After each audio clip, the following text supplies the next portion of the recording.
वृंदावन बिहारी लाल की जय।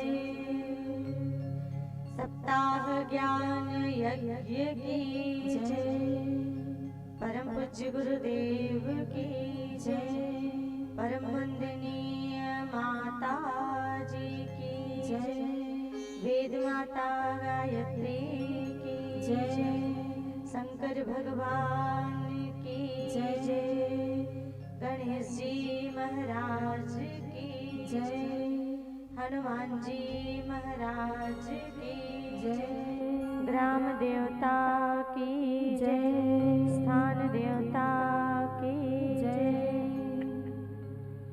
आइए सभी कमर सीधी कर लें, नेत्र बंद करें, परम पिता परमात्मा का ध्यान करें और प्रार्थना करें कि हे परम पिता परमात्मा, आप हमारी बुद्धि को सन्मार्ग की ओर प्रेरित करें। इस भाव से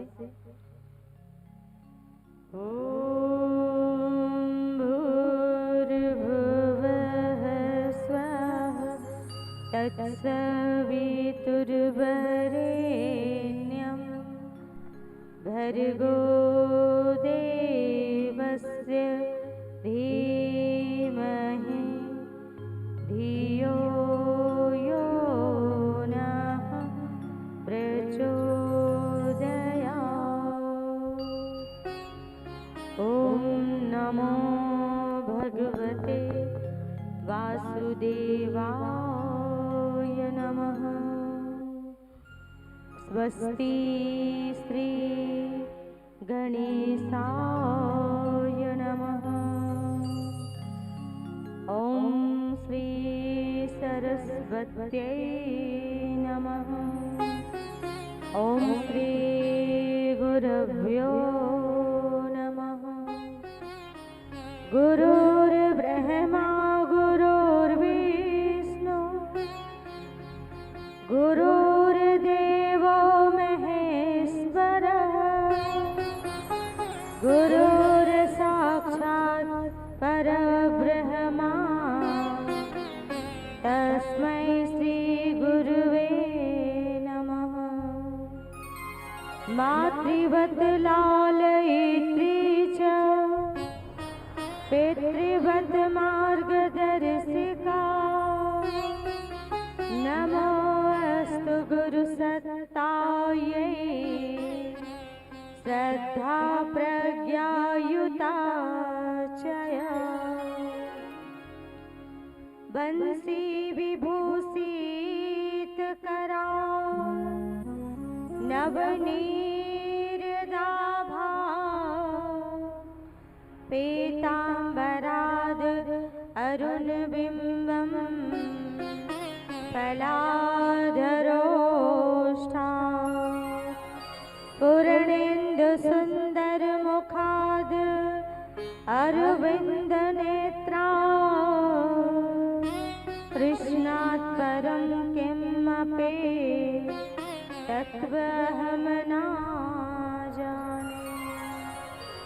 मुखं करोति वाचालं पङ्गुं लङ्घ्यते गिरिं यत्कृपातमहं वन्दे परमानन्दमाधवम्।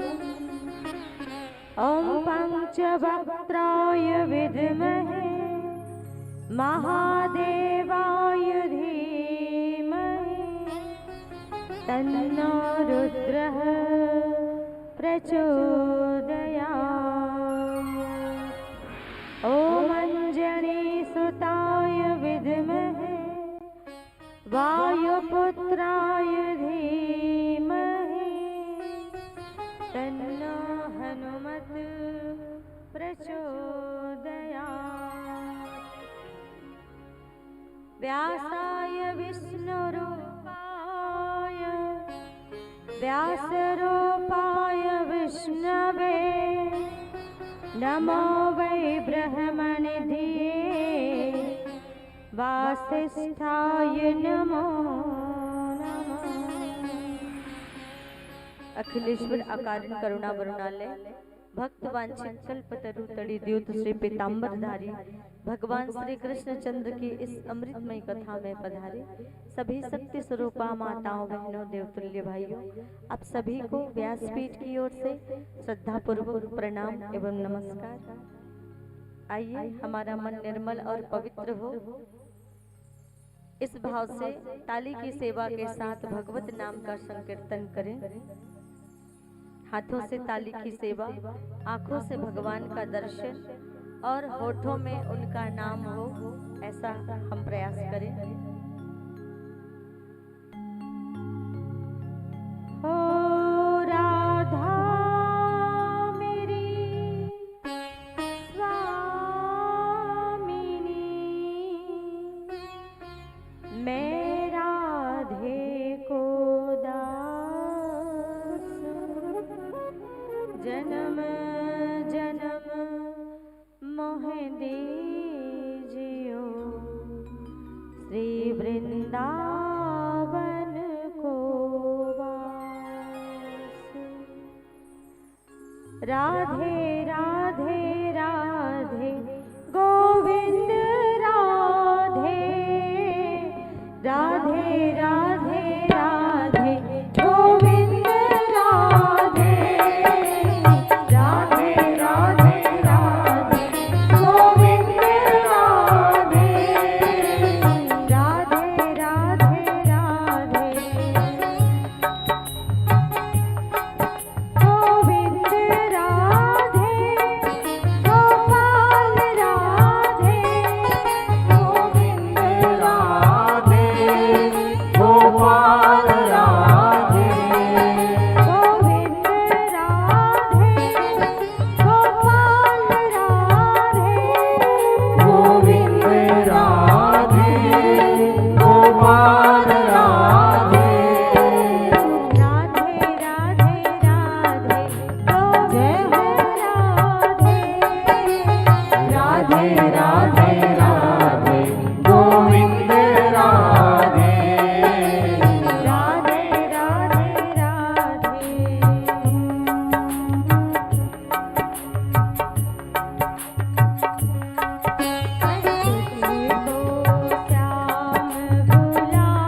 अखिलेश्वर अकारण करुणा वरणालय भक्त वांछित कल्पतरु तड़ेद्योत श्री पीताम्बरधारी भगवान श्री कृष्ण चंद्र जी की सूक्ष्म चेतना से हम सब अनुप्राणित हो रहे हैं और लगातार आज कथा का 6वां दिवस और हम इस भगवत गंगा की ओर प्रवेश कर रहे हैं। कहा जाता है कि भगवान की जो ये मंगलमय कथा है भाव भेषज सांसारिक कष्ट और पीड़ा पतन से मुक्ति दिलाने वाली औषधि है। और भगवान जब इस धरती पर आते हैं तो सुंदर मनोहारी लीलाएं करके लोगों का मन अपनी ओर आकृष्ट करके उनको सभी बंधनों से मुक्त करना चाहते हैं। और एक उनका दूसरा और काम होता है कि साधु पुरुषों का उद्धार और दुष्टों का सहार, अधर्म को मिटाकर धर्म की स्थापना। और भगवान श्री कृष्ण उन्होंने जो भी लीलाएं की उनकी प्रत्येक लीला में एक दर्शन है, उनकी प्रत्येक लीला में एक शिक्षा है। उनकी लीला को समझकर उनके कहे हुए वचनों को अगर हम अपने जीवन में धारण करें तो व्यक्ति का जीवन वास्तव में कल्याण, उसका कल्याण हो जाएगा व्यक्ति के जीवन का। परीक्षित जी महाराज श्री सुखदेव जी ने कहा कि राजन, भगवान राम ने जो किया है उसे जीवन में करने का प्रयास करो और भगवान श्री कृष्ण ने जो कहा है उसे जीवन में करने का प्रयास करो। इसीलिए अर्जुन ने कहा कि नष्टो मोहा स्मृतिर्लब्धा त्वत्प्रसादान्मयाच्युतः और करिष्ये वचनम तव। अब मेरा मोह नष्ट हो गया है और मेरी स्मृति वापस लौट आई है। और इसीलिए आपने जो वचन कहे हैं गीता के 700 श्लोकों के माध्यम से, तो आपके उन वचनों को सुनकर मेरे अंदर का जितना मोह है वो सारा मोह चला गया है। तो कहते ना, बिनु सत्संग न हन मोह न भाग और मोह गए न राम पद होई न दृढ़ अनुराग। बिनु सत्संग न हरि कथा, सत्संग के बिना भगवान की कथा हमें प्राप्त नहीं हो सकती। और जब तक भगवान की कथा का हम रसपान नहीं करेंगे अंदर का मोह नहीं जाएगा।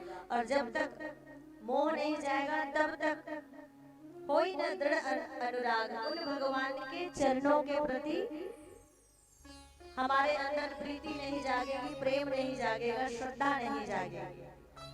सबसे जो आवश्यक चीज है भक्ति के मार्ग में वो पहली सीढ़ी है। जब हम भक्ति के मार्ग में पांव रखते हैं तो कहते हैं ना, एक एक सीढ़ी आप चढ़ेंगे तब ऊपर पहुंचेंगे। सीधे छलांग लगाकर अगर आप ऊपर पहुंचने का प्रयास करेंगे तो जितने तेज गति से आप ऊपर चढ़ेंगे उतने ही तेज गति से आप नीचे भी आने की आपकी संभावना बनी रहेगी। एक पत्थर को आप जितनी तेज गति से ऊपर उछालेंगे वो पत्थर उतनी ही दुगुनी तेज गति से नीचे की ओर आगे गिरता है। इसीलिए स्टेप बाय स्टेप, एक एक कदम भक्ति की राह में हमको आगे बढ़ाना चाहिए। सबसे पहले कथा श्रवण करें तो भगवान की सुंदर कथाओं का रसपान करते हुए, उनकी लीलाओं का चिंतन मनन करते हुए, उनके गुणों, उनके आदर्शों का चिंतन मनन करते हुए सबसे पहले हम प्रयास करें कि हमें भगवान के चरणों से प्रेम हो जाए, प्रीति हो जाए, अनुराग हो जाए। अनुरक्ति और आसक्ति भी हो तो भगवान के चरणों के प्रति। भगवान राम समक्ष खड़े थे, सामने खड़े थे। भगवान राम का दर्शन कर लिया भगवान भोले बाबा ने, और जब दर्शन किया उसके पश्चात उन्होंने प्रभु से, श्री राम जी से वर मांगा। बार बार वर मांगो हर्ष देहु श्री रंग, पद सरोज अनपायनी भगति सदा सत्संग। बार बार वर मांगो। मैं बार बार आपसे यही निवेदन कर रहा हूँ, हे प्रभु, आपसे यही प्रार्थना कर रहा हूँ कि पद सरोज उन चरण कमलों के प्रति मेरा अनुराग हो जाए। पद सरोज अनपायने भगति सदा सत्संग, आपके चरणों से मुझे प्रेम हो जाए और मुझे सदा सदा के लिए आपकी भक्ति मिल जाए। तो हम भक्ति की ओर आगे बढ़े तो पहली सीढ़ी होती है प्रेम की। प्रभु की उन लीलाओं को इसीलिए गाया जाता है, इसीलिए बताया जाता है कि उसके माध्यम से उन परमात्मा के लिए जो निराकार है, जो परब्रह्म है, और उस परब्रह्म निराकार परमात्मा तक पहुंचने के लिए हमें उसके सगुण साकार स्वरूप का सहारा लेना पड़ता है। उनके उन्हीं सगुण साकार स्वरूप का चिंतन करके ही हम उनसे प्रेम कर सकते हैं। तो सबसे पहली सीढ़ी प्रेम की। प्रेम के बाद दूसरी सीढ़ी है श्रद्धा की। श्रद्धा बहुत ही आवश्यक है। जब तक हृदय में श्रद्धा नहीं होगी तब तक हमें उनकी कृपा नहीं मिलेगी। तो भगवान की अगर कृपा चाहिए तो श्रद्धा बहुत ही आवश्यक है। वो मीरा के अंदर की श्रद्धा ही है जो मीरा के विष को अमृत में बदल देती है। वो रामकृष्ण परमहंस जो एक मंदिर के पुजारी थे, उनकी श्रद्धा ही है जो काली माता को प्रकट होकर बोलने पर मजबूर कर देती है। तो जब हृदय में भावना होती, हृदय में श्रद्धा होती है ना, तो भगवान की कृपा हमको मिलती हुई चली जाती है। तो दूसरी बात क्या है? श्रद्धा है। अपने अंदर श्रद्धा जगाए और श्रद्धा के साथ विश्वास का होना भी बहुत जरूरी है। श्रद्धा तो मन में आ गई पर विश्वास नहीं है। मन में संशय आ जाता है, मन में अविश्वास आ जाता है। पता नहीं हम भगवान के चरणों का ध्यान तो कर रहे हैं, लेकिन उसका फल भी हमें मिलेगा कि नहीं मिलेगा। तो विश्वास बहुत जरूरी है। प्रहलाद के मन में कितना अडिग विश्वास था।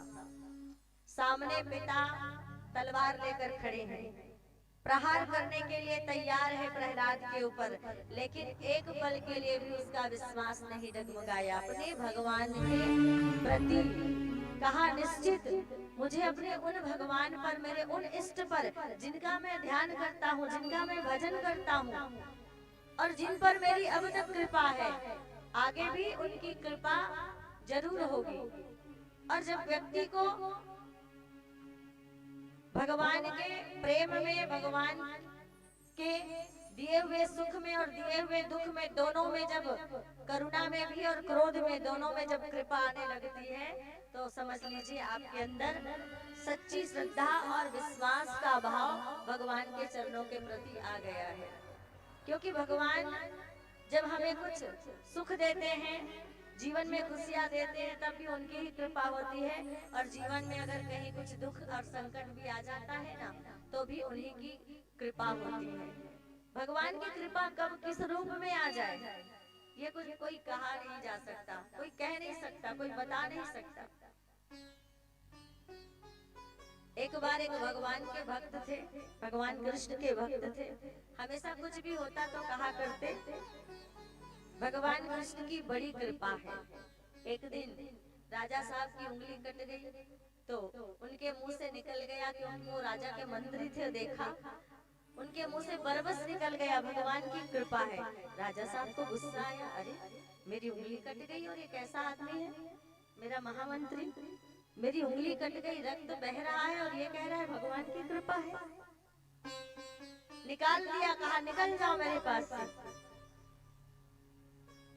मुझे कष्ट हो रहा है और तुम्हें कृपा नजर आ रही है। महामंत्री ने फिर कहा भगवान की, प्रभु की बड़ी कृपा है। निकाला, राजा साहब ने फिर भी कहा भगवान की बहुत बड़ी कृपा है। ध्यान से सुनिएगा, कहा भगवान की कृपा है। चले गए, राजा साहब को नमस्कार किया, निकले, चले गए।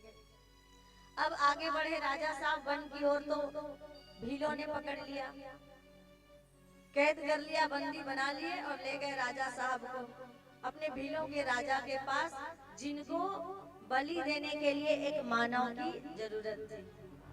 अब जैसे ही नहला धुलाकर राजा साहब को मंदिर के सामने लाया गया, देवी माता के सामने लाया गया बलि देने के लिए, और कसाई ने फरसा उठाया तो क्या देखा कि पंडित जी वहीं पर बाजू में बैठे थे जिन्होंने कर्मकांड की प्रक्रिया पूरी की थी। पंडित जी ने देखा कि राजा साहब की तो उंगली कटी हुई है, और जैसे ही नजर पड़ी तो रोक दिया, कहा इसकी बलि नहीं दी जा सकती। क्यों? क्योंकि इस व्यक्ति का अंग भंग हो गया है। आप भी कोई ऐसी वस्तु भगवान के चरणों में नहीं समर्पित करते जो जली हो, कटी हो, फटी हो, ऐसे कोई चीज समर्पित करते हैं क्या? पुष्प भी तोड़ते हैं, बेलपत्र भी तोड़कर लाते हैं, तो साबुत साबुत पुष्पों को, साबुत साबुत पत्तों को, वस्त्र को आप समर्पित करते हैं।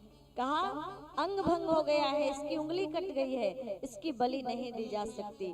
अब राजा साहब को बात समझ में आई कि वास्तव में हम साधारण इंसान हैं, और हम साधारण इंसान को समझ में नहीं आता कि भगवान की कभी कृपा जो है कब किस रूप में, खुशी के रूप में, कि सुख के रूप में, कि दुख के रूप में, कि कभी कष्ट के रूप में भी उसकी कृपा आ जाए, ये कहा नहीं जा सकता। तो जीवन में कभी विपत्ति आए ना तो भी मत घबराना, अपनी भक्ति के पथ से कभी विचलित मत होना। भगवान के चरणों के प्रति जो अपनी गहरी आस्था है, जो गहरा विश्वास है, उस विश्वास को कभी कम मत होने देना, क्योंकि हो सकता है कि भगवान ने जो कष्ट दिया है वो हमारी परीक्षा की घड़ी है, क्योंकि हर एक व्यक्ति के जीवन में परीक्षा की घड़ी आती है, और खासकर भक्तों के जीवन में तो और बड़ी बड़ी परीक्षाएं आती है। और ये जो परीक्षाएं आती है ये हमारी श्रद्धा और विश्वास को जांचने के लिए ही तो होता है। अब राजा साहब को बात समझ में आई, मंत्री जी की याद आ गई। इस सच में उस बात के मर्म को मैं समझ नहीं पाया था। भगवान की सचमुच कृपा थी कि मेरी उंगली कट गई। अब वो मंत्री को खोजने लगे, और खोजते खोजते मंत्री मिले। कहा मुझे क्षमा करना, मैं समझ नहीं पाया था वास्तव में किस रूप में भगवान की कृपा कब आ जाए। मंत्री ने कहा राजा साहब आपने मुझे निकाला, मुझ पर भी तो बड़ी कृपा हुई भगवान की। बोले आप नहीं निकालते तो आपके बदले मेरी बलि हो जाती, क्योंकि आपकी उंगली कट गई थी, आपका अंग भंग हो गया था, पर मैं तो साबुत था ना। तो आपके साथ रहता तो हम दोनों को पकड़ के ले जाते, आप तो बच जाते, पर मैं मारा जाता, मेरी बलि हो जाती। इसलिए आपने निकाला, इस पर भी भगवान की इच्छा थी, इसमें भी भगवान की ही कृपा थी। और कहते जब भगवान से प्रेम हो जाता है और भक्ति में जब व्यक्ति का मन लग जाता है, तब व्यक्ति सर्व संपन्न हो जाता है। व्यक्ति की सारी न्यूनता और सारी रिक्तता चली जाती है और वह सर्व संपन्न हो जाता है। और ये श्रीमद् भागवत कथा जो आप श्रवण कर रहे हैं, इसका उद्देश्य क्या है? ये भागवत व्यक्ति को ईश्वरीय जीवन दिखाता है और ईश्वर जैसे बनने की प्रेरणा देता है, क्योंकि हर मानव के अंदर संभावनाएं होती है।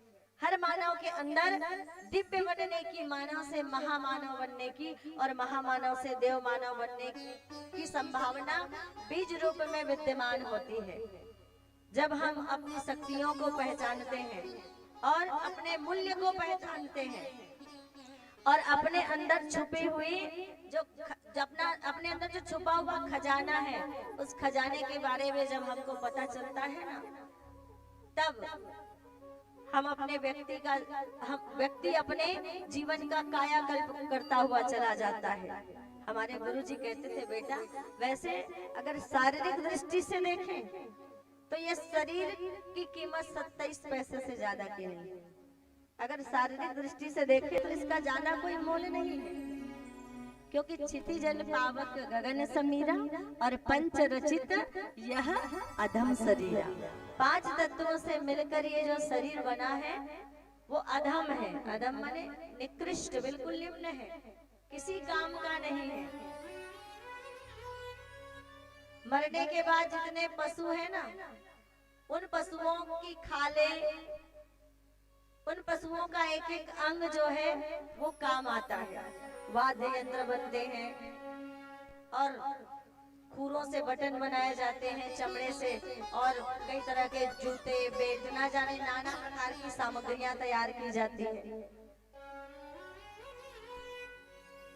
हिरण और बारहसिंगे की मृत्यु के पश्चात उसकी खोपड़ी को क्या करते हैं, घरों में, बड़े बड़े महलों में लोग सजाने के लिए रखते हैं।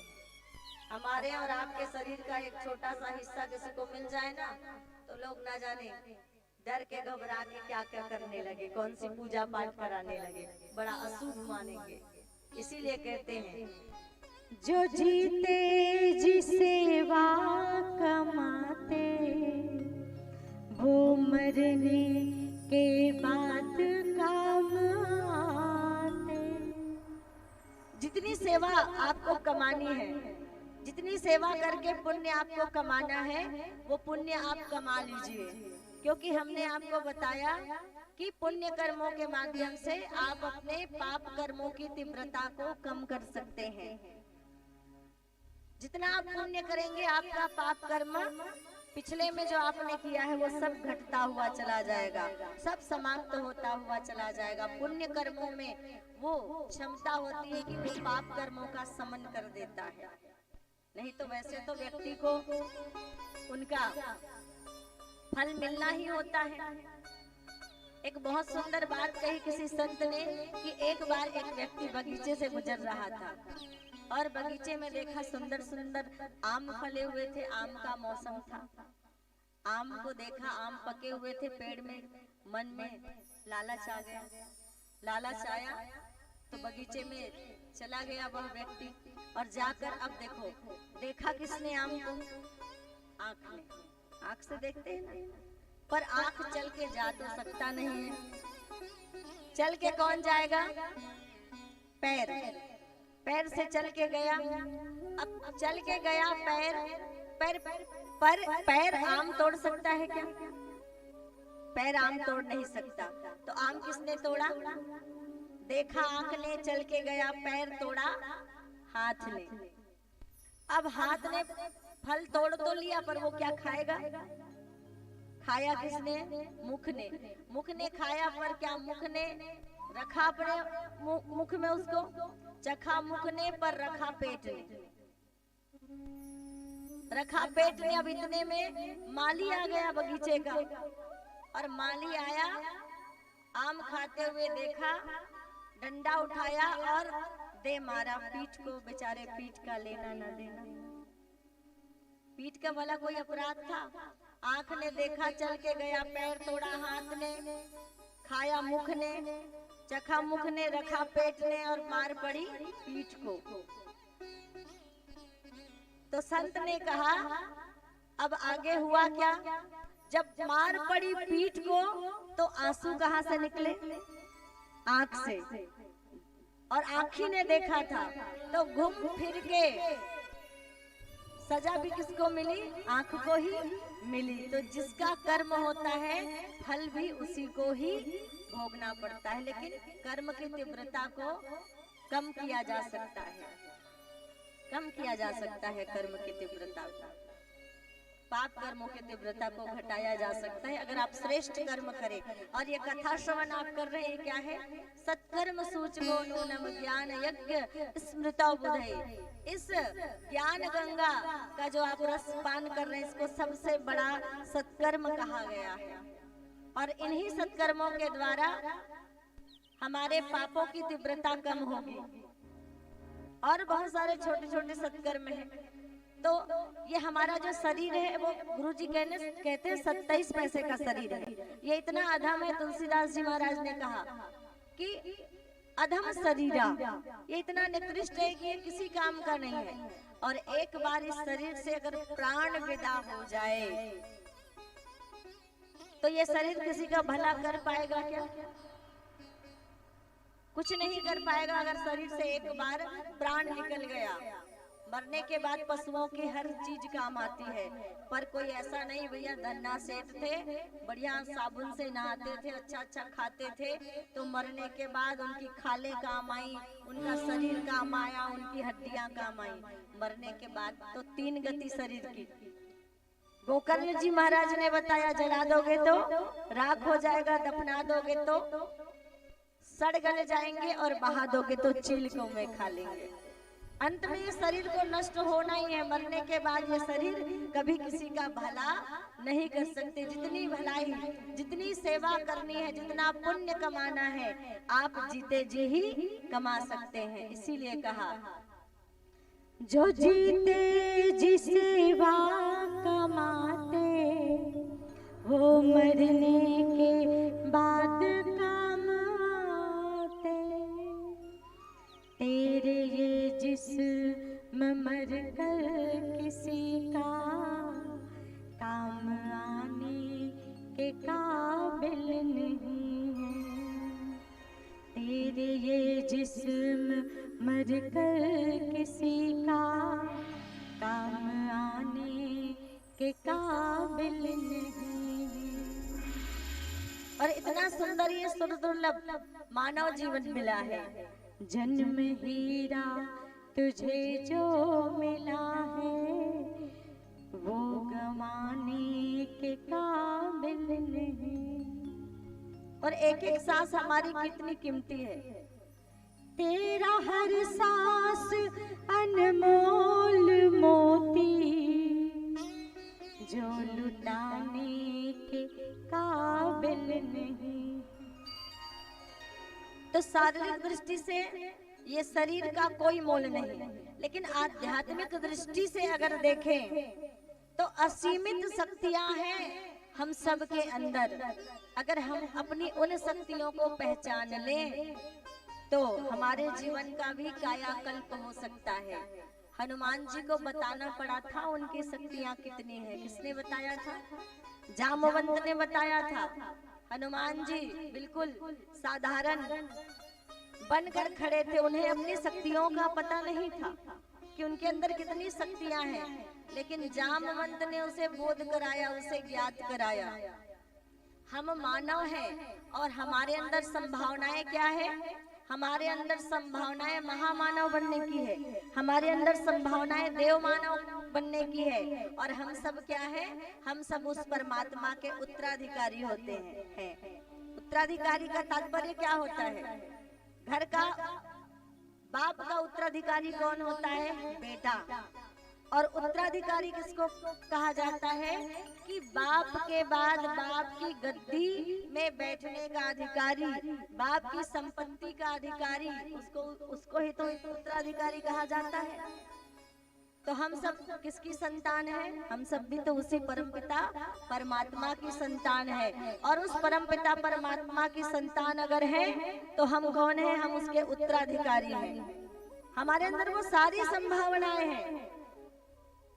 महात्मा गांधी साधारण मानव थे, महर्षि अरविंद साधारण मानव थे, रामकृष्ण परमहंस साधारण मानव थे, कबीरदास जी महाराज साधारण मानव थे, समर्थ गुरु रामदास साधारण मानव थे। लेकिन उन्होंने अपने अंदर छुपी असीमित शक्तियों को जागृत किया, पहचाना, और उनको पहचान कर उन्होंने क्या किया? उन देवत्व के और महामानव के पद को प्राप्त किया। वो सारी संभावनाएं भी हमारे अंदर है, हम भी वो बन सकते हैं। और कथा इसीलिए तो होती है, ये कथा हमारे लिए जामवंत की तरह काम करती है। जैसे हनुमान की शक्तियों को जामवंत ने बताया, हमारी शक्तियों को कौन बताता है? हमारी शक्तियों को ये सत्संग बताता है, ये कथा बताती है कि हमारे अंदर कितनी संभावनाएं हैं और हम अपने जीवन का क्या कर सकते हैं। हम किसकी संतान हैं? अरे आपका शरीर हो सकता है किसी शर्मा जी, किसी अग्रवाल जी की संतान, पर हमारी आत्मा का अगर परिचय पूछे तो हम किसकी संतान हैं? हम उन्हीं परमपिता, किसकी? परमपिता परमात्मा की संतान है। प्रेम से बोलिए राधे राधे। उन्हीं की संतान है और हमें उनके जैसा ही बनना है। भागवत का उद्देश्य ईश्वरीय जीवन दिखाना और उसके जैसे बनने की प्रेरणा देना, यही भागवत का उद्देश्य है। अपने आप को सांसारिक बंधनों से मुक्त करके स्वयं के लिए भी प्रार्थना करें और अपने पितरों के लिए भी प्रार्थना करें कि हम भी संसार से मुक्त हो जाएं और हमारे पितर भी सारे बंधनों से मुक्त हो जाएं। तो इतनी सुंदर बात कही। और यही आज की कथा में हम सुनने वाले हैं कि हम किसकी संतान हैं, हम कौन हैं। रासलीला में हम प्रवेश करते हैं और आइए एक भजन श्रवण करें, तत्पश्चात रासलीला में हम प्रवेश करेंगे। बोलिए बाके बिहारी लाल की जय। ओ पापी मन कर ले भजन, बाद में प्यार पछताएगा, जब पिंजरे से पंछी निकल जाएगा, जब पिंजरे से पंछी निकल जाएगा। ओ पापी मन कर ले भजन, ओ पापी मन कर ले भजन, बाद में प्यार पछताएगा, जब पिंजरे से पंछी निकल जाएगा, जब पिंजरे से पंछी निकल जाएगा।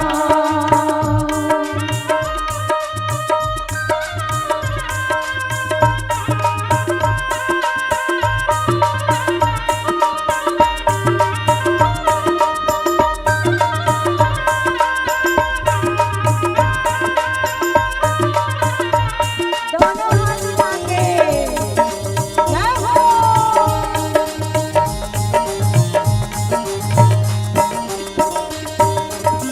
क्यों करता तू मेरा मेरा, ना कुछ तेरा ना कुछ मेरा। क्यों करता तू मेरा मेरा, ना कुछ तेरा ना कुछ मेरा। हो खाली हाथ आया है और खाली हाथ जाएगा, खाली हाथ आया है और खाली हाथ जाएगा। जैसा कर्म किया तूने वैसा ही फल पाएगा, जैसा कर्म किया तूने वैसा ही फल पाएगा। बाद में प्यार पछताएगा, जब पिंजरे से पंछी निकल जाएगा, जब पिंजरे से पंछी निकल जाएगा। ओ पापी मन कर ले भजन, ओ पापी मन कर ले भजन, बाद में प्यार पछताएगा, जब पिंजरे से पंछी निकल जाएगा, जब पिंजरे से पंछी निकल जाएगा।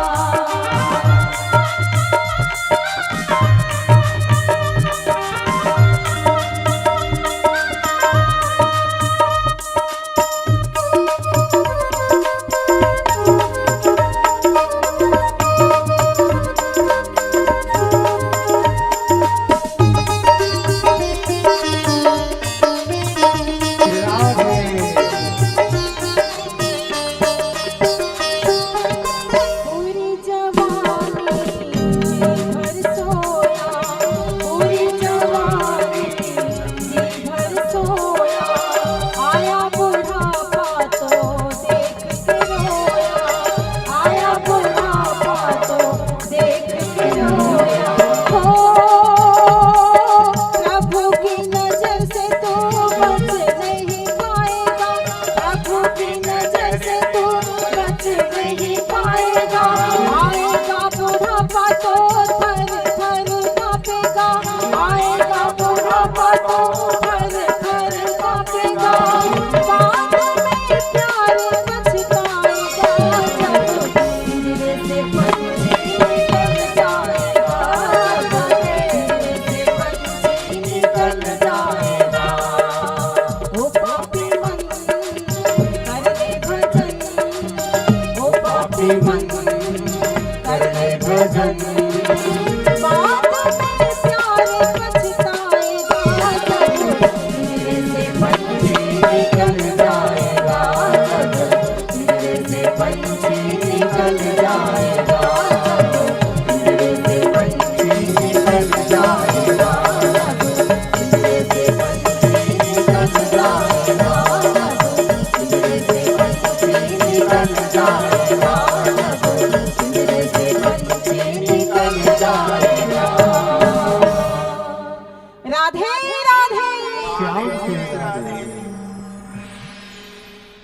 और रासलीला की कथा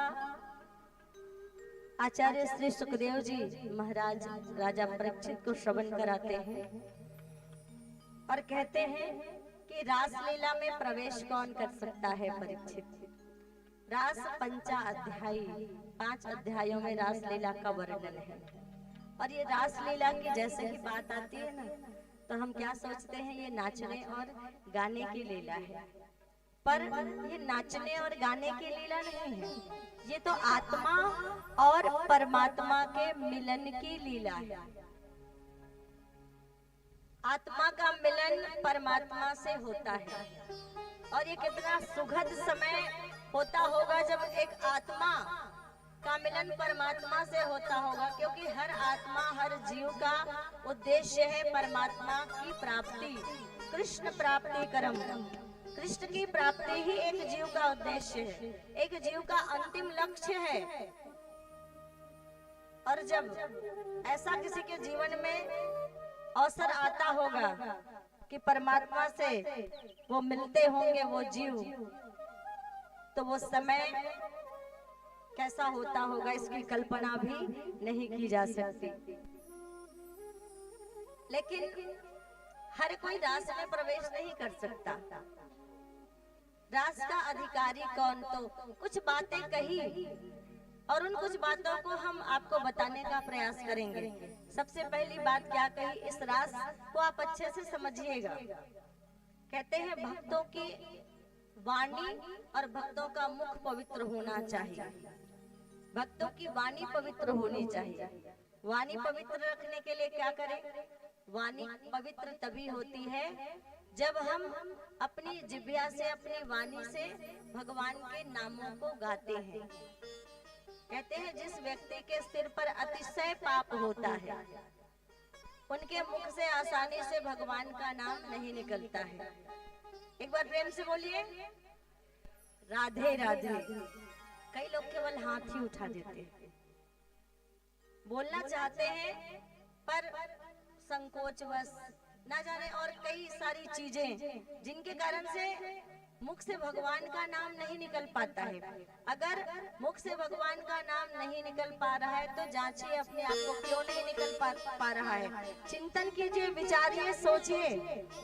कहा जाता है जब अतिशय पाप का बोझ सिर पे होता है ना, तब हमारा वो पाप हमें भगवान का नाम लेने से रोकती है और हमारी जिह्वा जो है वो भगवान का नाम नहीं ले पाती। हमारी रचना से भगवान का नाम नहीं निकल पाता है। और अगर नाम निकल जाए तो हमारे ऐसे कई पाप छूट जाते हैं, कई पापों का समन होता है। नाम संकीर्तनम यस्य सर्व पाप प्रणाशनम। नाम संकीर्तनम, नाम के संकीर्तन मात्र से सर्व, 1 2 4 नहीं, क्या कहा, सर्व पाप प्रणाशनम, सभी पापों का समन हो जाता है। इसलिए अवसर जब भी मिले तो प्रभु का नाम ले, इसी से हमारी वाणी पवित्र होगी। और दूसरी बात, सदैव सत्य बोलने का प्रयास करें, सच बोलने का प्रयास करें। और तीसरी बात, हमारी वाणी मधुर और मीठी हो, कड़वी वाणी हमारी ना हो। ऐसी वाणी बोलिए मन का आपा खोए और औरन को शीतल करे आपहु शीतल हो। ऐसी वाणी, हमारी वाणी में मिठास भरी हो, हमारी वाणी में मधुरता हो। कभी किसी के लिए कड़वे वचन ना बोले, तो हमारी वाणी पवित्र भी होगी और सदी हुई और संयमित भी होनी चाहिए। और दूसरा काम, हम भगवान ने मुख एक दिया पर काम 2 है, एक बोलना और दूसरा स्वाद। स्वाद में भी हमारा नियंत्रण हो, हम संयमित भोजन करें, हमारा खान पान में संयम हो, अभक्ष्य पदार्थों को हम ना खाएं, अर्थात हम मांसाहार का त्याग करें, क्योंकि हम मानव हैं और मानवता का, मानव का गुण क्या है, शाकाहार। इससे हमारा मुख और हमारी वाणी दोनों पवित्र होगी और वही व्यक्ति रास का अधिकारी होगा। ये पहली बात कही। फिर आगे क्या कहा, नवधा भक्ति के आधार पर जीवन जीना। नवधा भक्ति 9 प्रकार की भक्ति। प्रथम भगति संतन कर संगा। नवधा भक्ति श्रीमद् भागवत में बताई गई श्रवणम, कीर्तनम, स्मरणम, विष्णोः पाद सेवनम, अर्चनम, वंदनम, सख्यम, दास्यम, आत्मनिवेदनम। श्रवणम, पहली भक्ति भगवान की कथा को श्रवण करें। दूसरी भक्ति कीर्तन करें। किसी भी प्रकार का आप भजन इत्यादि गाते हैं, नाम गाते हैं, नाम जप करते हैं, वही क्या कहलाता है? कीर्तन कहलाता है। राधे कृष्ण राधे कृष्ण कृष्ण कृष्ण राधे राधे। राधे श्याम श्यामा श्याम श्यामा राधे राधे। ये संकीर्तन। तो किसी भी प्रकार का कीर्तन होते रहना चाहिए अपने इष्ट का। स्मरणम, हमने आपको बताया तृतीय दिवस की कथा में कि किस प्रकार आप अपने जीवन में कार्यों को करते रहें, काम करते रहें और काम करते करते अपने मन को गोविंद के चरणों में लगा के रखें। अर्थात हर घड़ी हर पल उनका स्मरण हमें होता रहे। उन प्रभु की जिनके प्रति आप आस्थावान हैं, जो आपके इष्ट हैं, जिनको आप मानते हैं, जिनको आपने हृदय रूपी मन मंदिर में बसाया है, उन प्रभु की छवि का स्मरण सदैव आपकी स्मृति में बनी रहे, आपकी याद में बनी रहे, आपकी आंखों में उसकी छवि बसी रहे। इसे कहेंगे स्मरणम।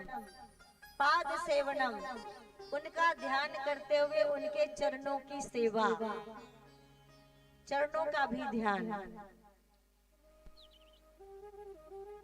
इसके बाद अर्चनम वंदनम। अर्चना, आप मंदिर में जाते हैं, भगवान के समक्ष जाते हैं, पत्र पुष्प, पत्रम पुष्पम तोयम त्वदीयम, जल इत्यादि समर्पित करते हैं।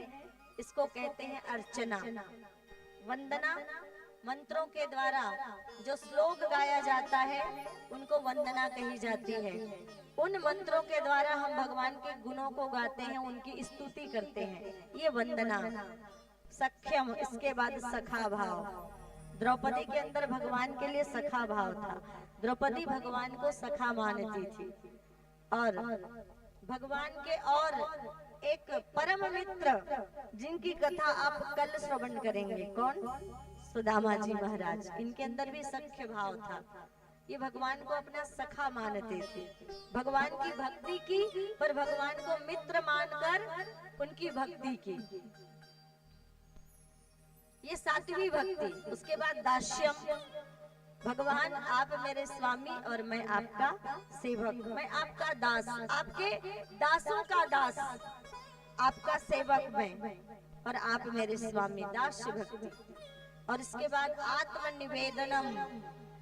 आत्मनिवेदनम मतलब शरणागति, समर्पण का भाव। कि इन नवधा भक्ति, अगर 8 इन जो भक्ति बताई गई, इसको आप अब जीवन में अपनाएंगे ना, तो अपने आप आपके अंदर शरणागति आ जाएगी। अर्थात अपना तन मन जीवन भगवान के चरणों में समर्पित करते हैं। और जब सच्चे हृदय से ये भाव आ जाता है कि त्वमेव माता च पिता त्वमेव त्वमेव बंधु च सखा त्वमेव त्वमेव विद्या द्रविणम त्वमेव और त्वमेव सर्वम मम देव देवा। मेरा सब कुछ केवल आप ही है, मेरा सब कुछ आप है। मेरे जीवन धन, मेरी विद्या, मेरे माता, मेरे पिता, मेरा धन, मेरी संपत्ति, हे प्रभु केवल आप हैं, आपके अलावा और कोई नहीं। मेरी जिंदगी में तुम हो, किस चीज की कमी है। भगवान अगर आप मेरे जीवन में हैं तो और कोई कमी नहीं है।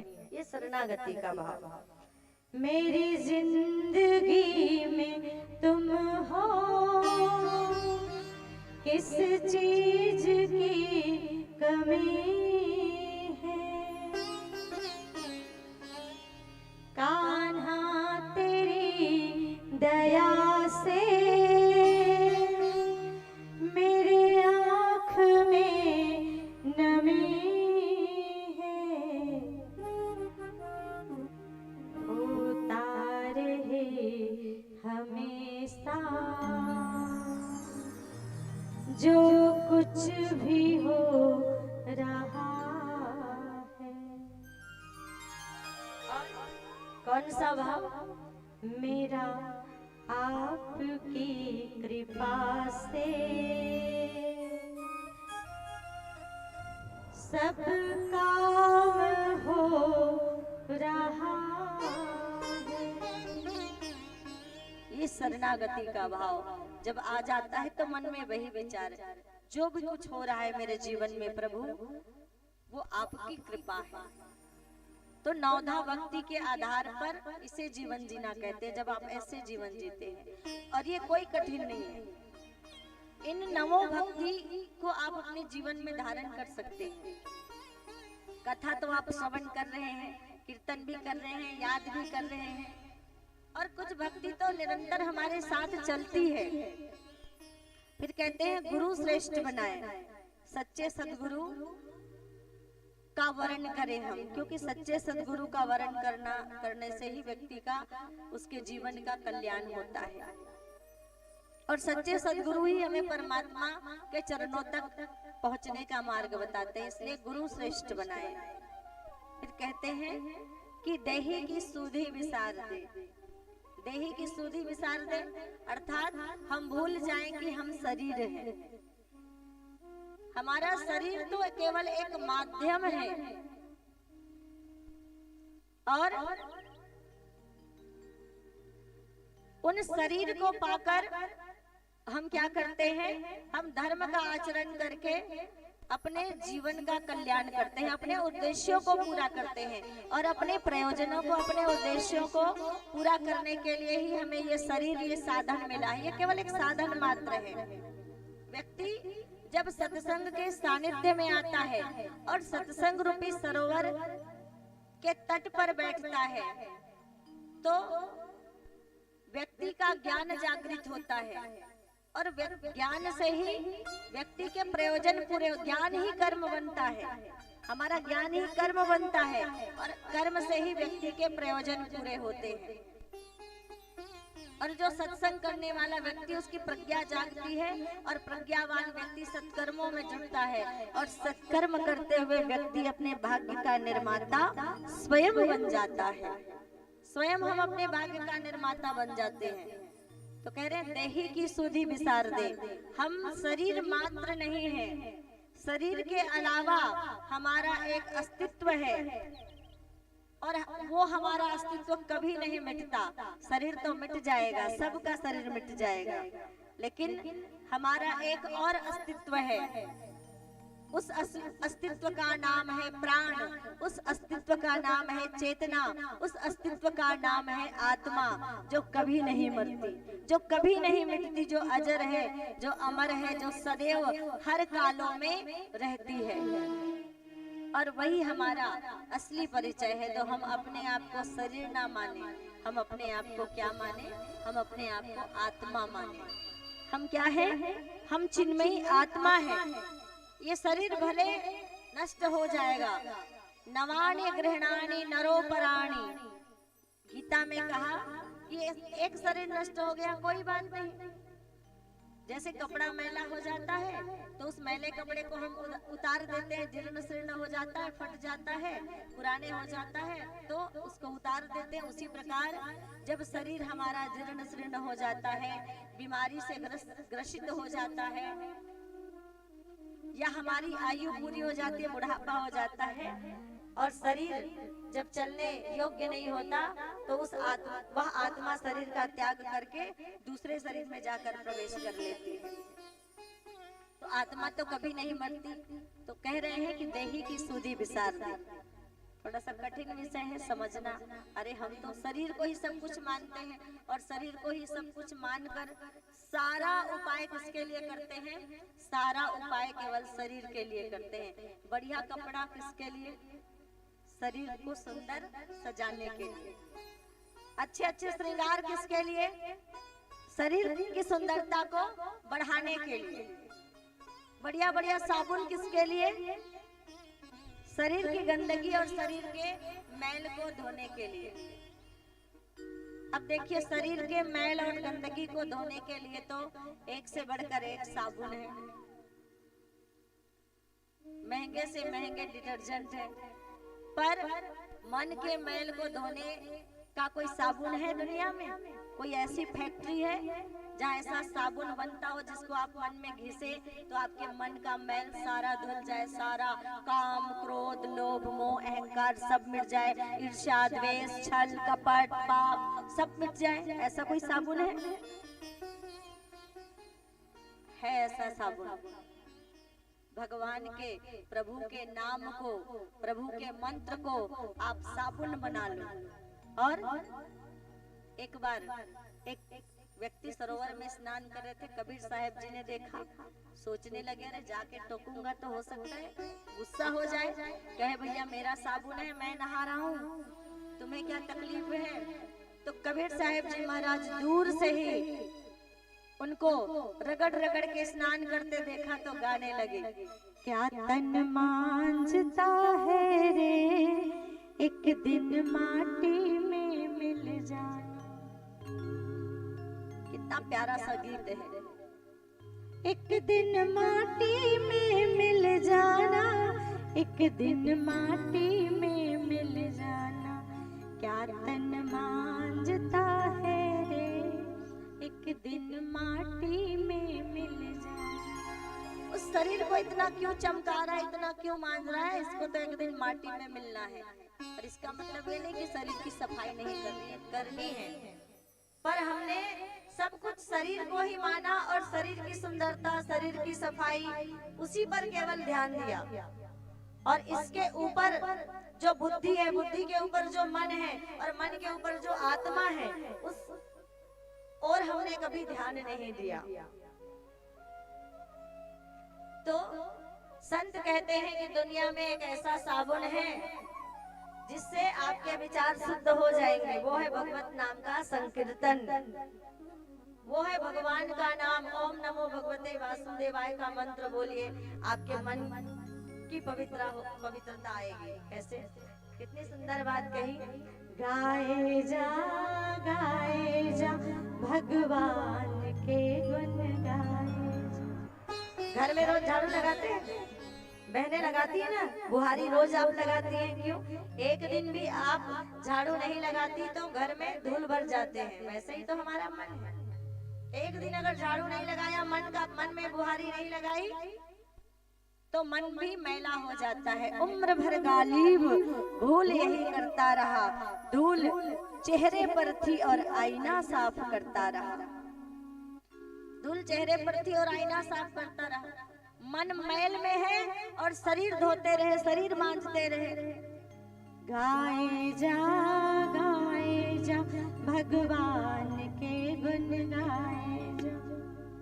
सुबह शाम इस मन मंदिर में झाड़ू रोज लगाए जा। गाए जा भगवान के गुण गाए। गाए जा भगवान के गुण गाए जा।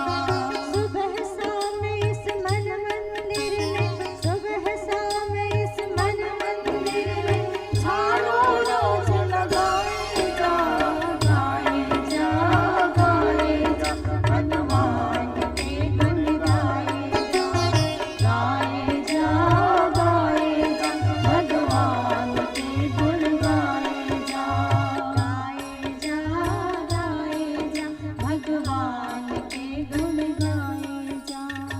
और शरीर को मांझने का एक और अचूक मंत्र, विचारों में शुद्धता लाने का एक और अचूक अमोघ मंत्र हमारे गुरुजी ने बताया। क्या कहा बेटा? गायत्री मंत्र। क्योंकि ये गायत्री मंत्र क्या है? अच्छा बताइए, धन की देवी का नाम क्या है?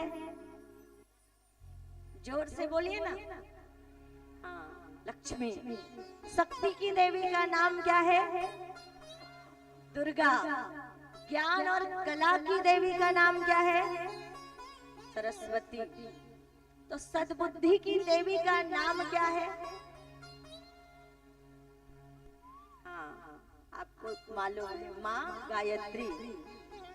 और तुलसीदास जी बाबा ने क्या कहा? जहाँ सुमति तहाँ संपत्ति नाना, और जहाँ कुमति तहाँ विपत्ति विधाना। जहाँ सुमति है, जहाँ सुंदर विचार है, जहाँ लोगों के विचार अच्छे हैं, वहाँ पर नाना प्रकार की सुख संपत्ति है, सुख समृद्धि है, शांति है, संपन्नता है, सब कुछ है। और जहाँ कुमति है, कुविचार है, वहाँ पर संकट ही संकट है, दुख ही दुख है, कष्ट ही कष्ट है, क्लेश ही क्लेश है। जहाँ कुमति है, जहाँ कुविचारों वाले लोग रहते हैं, केवल विचारों का महत्व है, शरीर का कोई महत्व नहीं है। एक बार एक व्यक्ति जो है चिलम बनाता था और चिलम बना के बेचता था। 2 रुपए कीमत थी उस चिलम की। सदियों से यही, सालों से यही काम कर रहा था। एक दिन पत्नी उस कुम्हार से, अपने पति से आकर कहती है कि इतने बरस से तुम चिलम बनाते हो, बाजार में बेचते हो, इससे 2 वक्त का खाना भी हमें ठीक से नहीं मिल पाता। गरीबी तो दूर होने की बात छोड़ दो, अन्य सुविधाओं की बात तो छोड़ दो, पेट भर 2 वक्त का भोजन भी नहीं मिल पाता। इसलिए अब ये चिलम बनाने का काम छोड़ो, हम गांव छोड़ते हैं और गांव छोड़कर शहर की ओर चलते हैं। वहाँ कुछ मेहनत मजदूरी करेंगे और मेहनत मजदूरी करके पैसा कमाएंगे, जिससे कुछ हमारा आगे भला होगा, कुछ बच्चों के लिए बचाएंगे। और पत्नी की बात सुनता है कुम्हार और सुनकर परेशान हो जाता है, चिंतित हो जाता है। और रात्रि में जब सोया तो सोए सोए सोचने लगा, और सोचते सोचते, चिंता करते करते उनके मन में चिंतन भी चालू हो गया कि ऐसा क्या करूं, ये मेरी भूमि है, मातृभूमि है, जहाँ मैंने जन्म लिया है, जहाँ मैं पला बढ़ा हूँ, और इस मिट्टी को, इस धरती को छोड़कर जाना नहीं चाहता। और दूसरी बात, मुझे तो चिलम बनाने के अलावा, चाक घुमाने के अलावा, मैं तो ठहरा कुम्हार, कोई दूसरा काम आता जाता नहीं है। बाहर जाऊंगा तो पता नहीं काम कैसा मिलेगा, तनख्वाह कितनी मिलेगी, आमदनी कितनी होगी, रहेंगे कहाँ, किसी बात का कोई ठिकाना नहीं है। वो सोचता रहा। सुबह उठा, पत्नी कहती रही चलो सामान बांधो, शहर चलना है।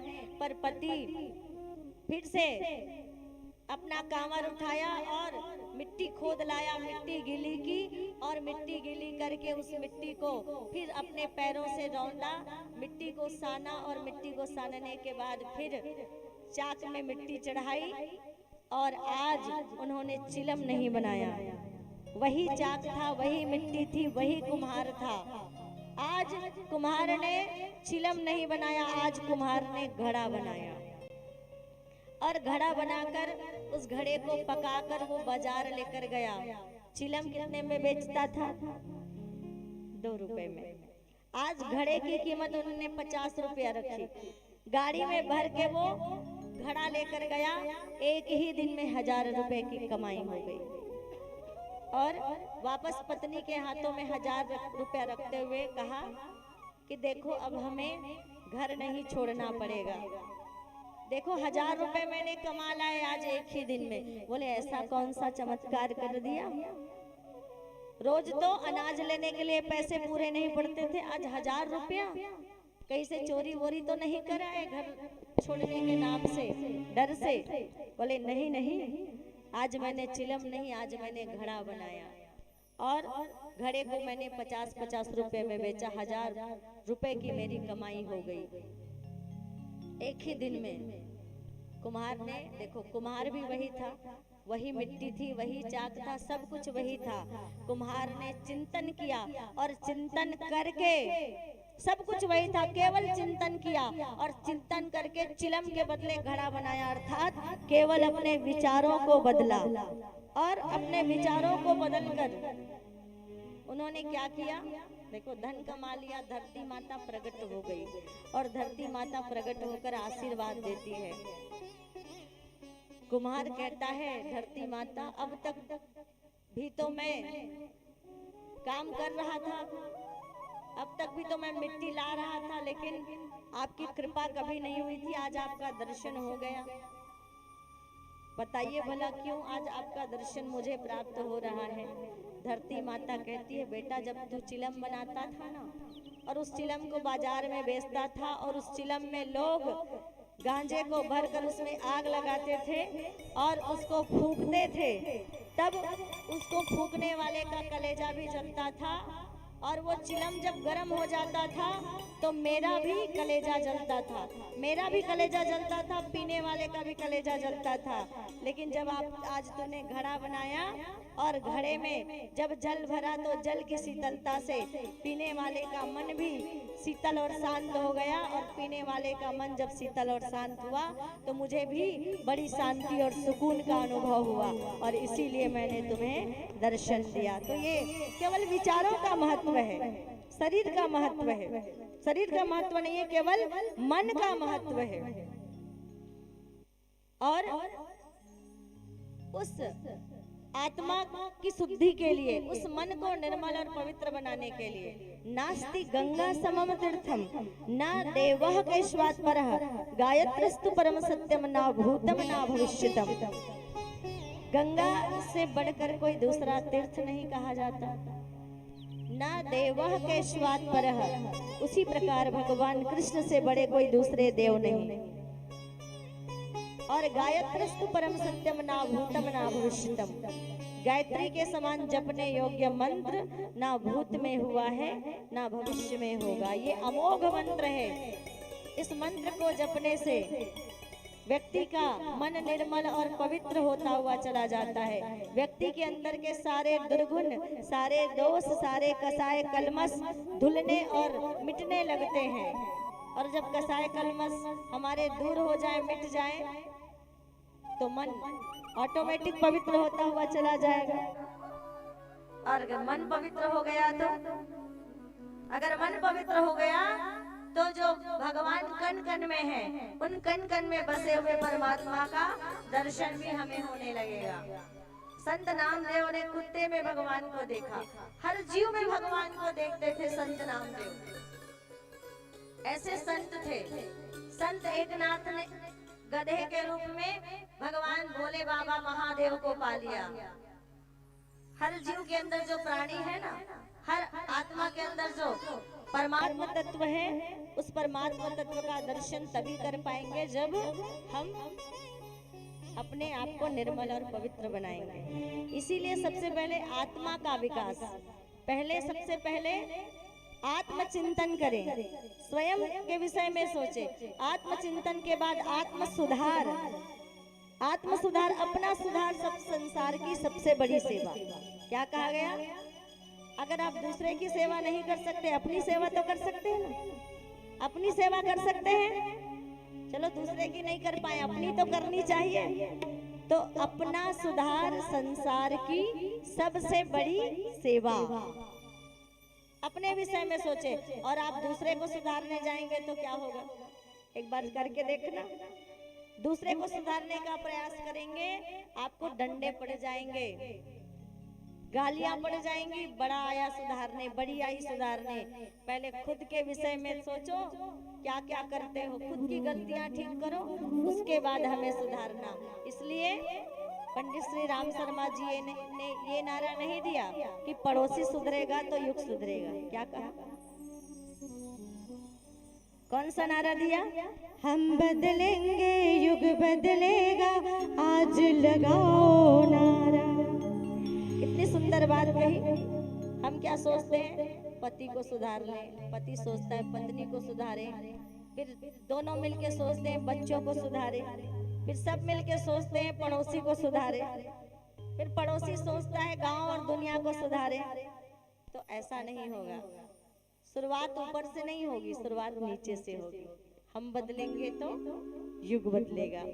हम बदलेंगे युग बदलेगा, आज लगाओ नारा। व्यक्ति और परिवार बदल कर बदले भारत सारा। अच्छा, कितने लोग चाहते हैं हमारा भारत फिर से जगत गुरु बन जाए? सभी लोग चाहते हैं।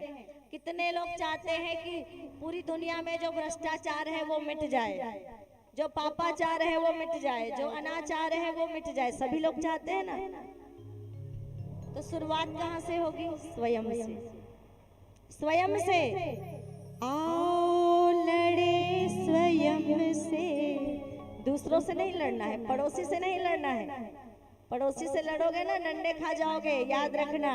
किससे लड़ना है? स्वयं से। और स्वयं के किनसे?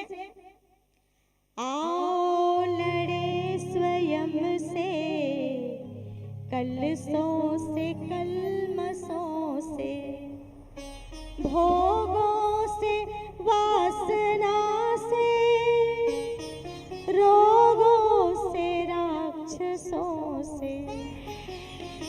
कुंदन वही बनेगा जो आग पर चढ़ेगा।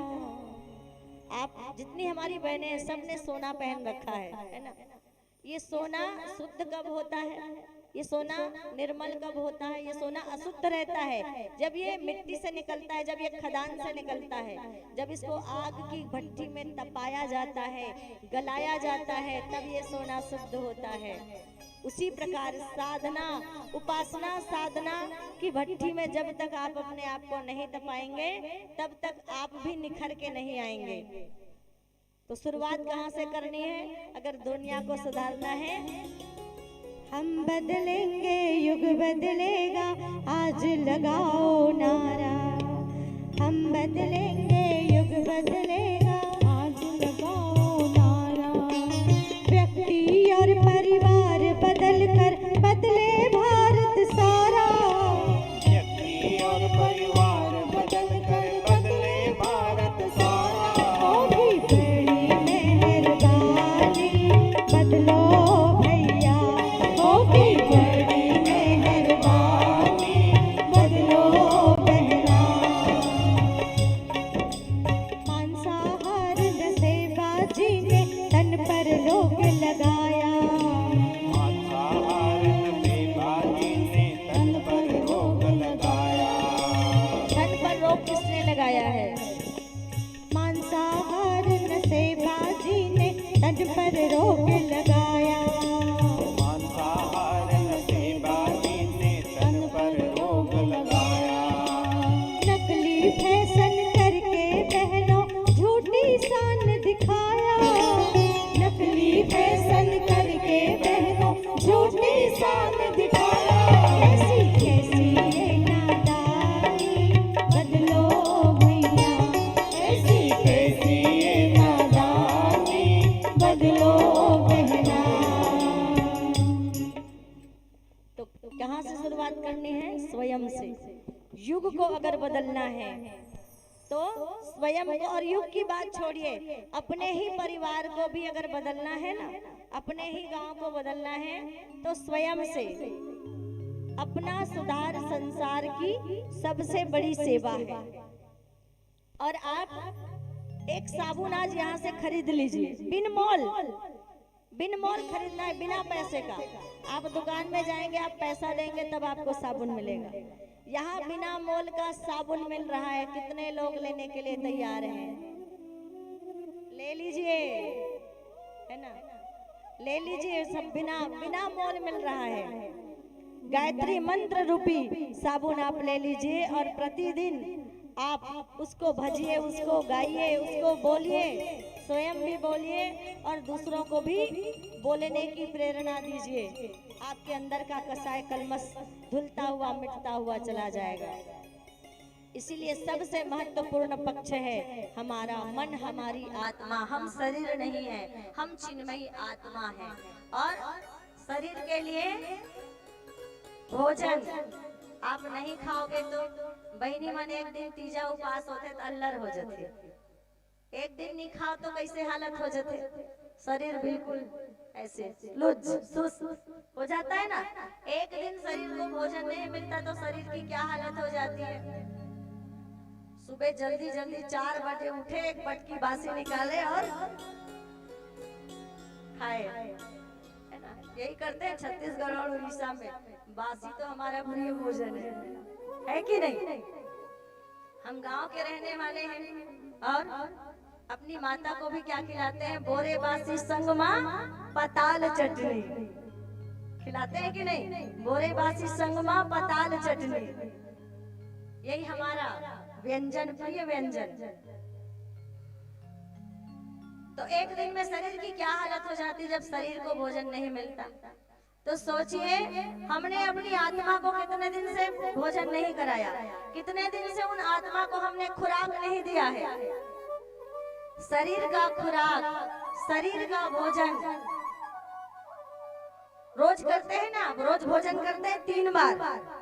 तो जैसे शरीर के लिए 3 बार भोजन कहा गया है, उसी प्रकार अपने मन को बलवती बनाने के लिए और अपनी आत्मा को उच्च कोटि का बनाने के लिए, आत्मा की शक्ति को बढ़ाने के लिए, आत्म शक्ति को बढ़ाने के लिए 3 बार भजन के विषय में बताया गया है हमारे शास्त्रों में।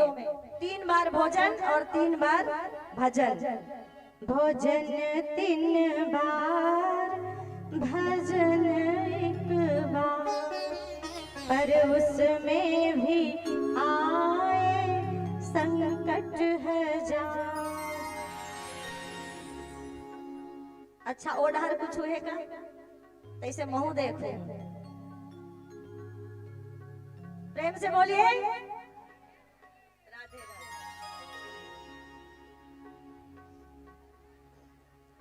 तो 3 बार भोजन और 3 बार भजन का नियम, त्रिकाल संध्या 3 बार हम भोजन करते हैं, उसी प्रकार 3 बार भजन करना चाहिए। भोजन आप एक बार सुबह करते हैं, एक बार दोपहर में, एक बार रात्रि में करते हैं ना, उसी प्रकार 3 बार भजन।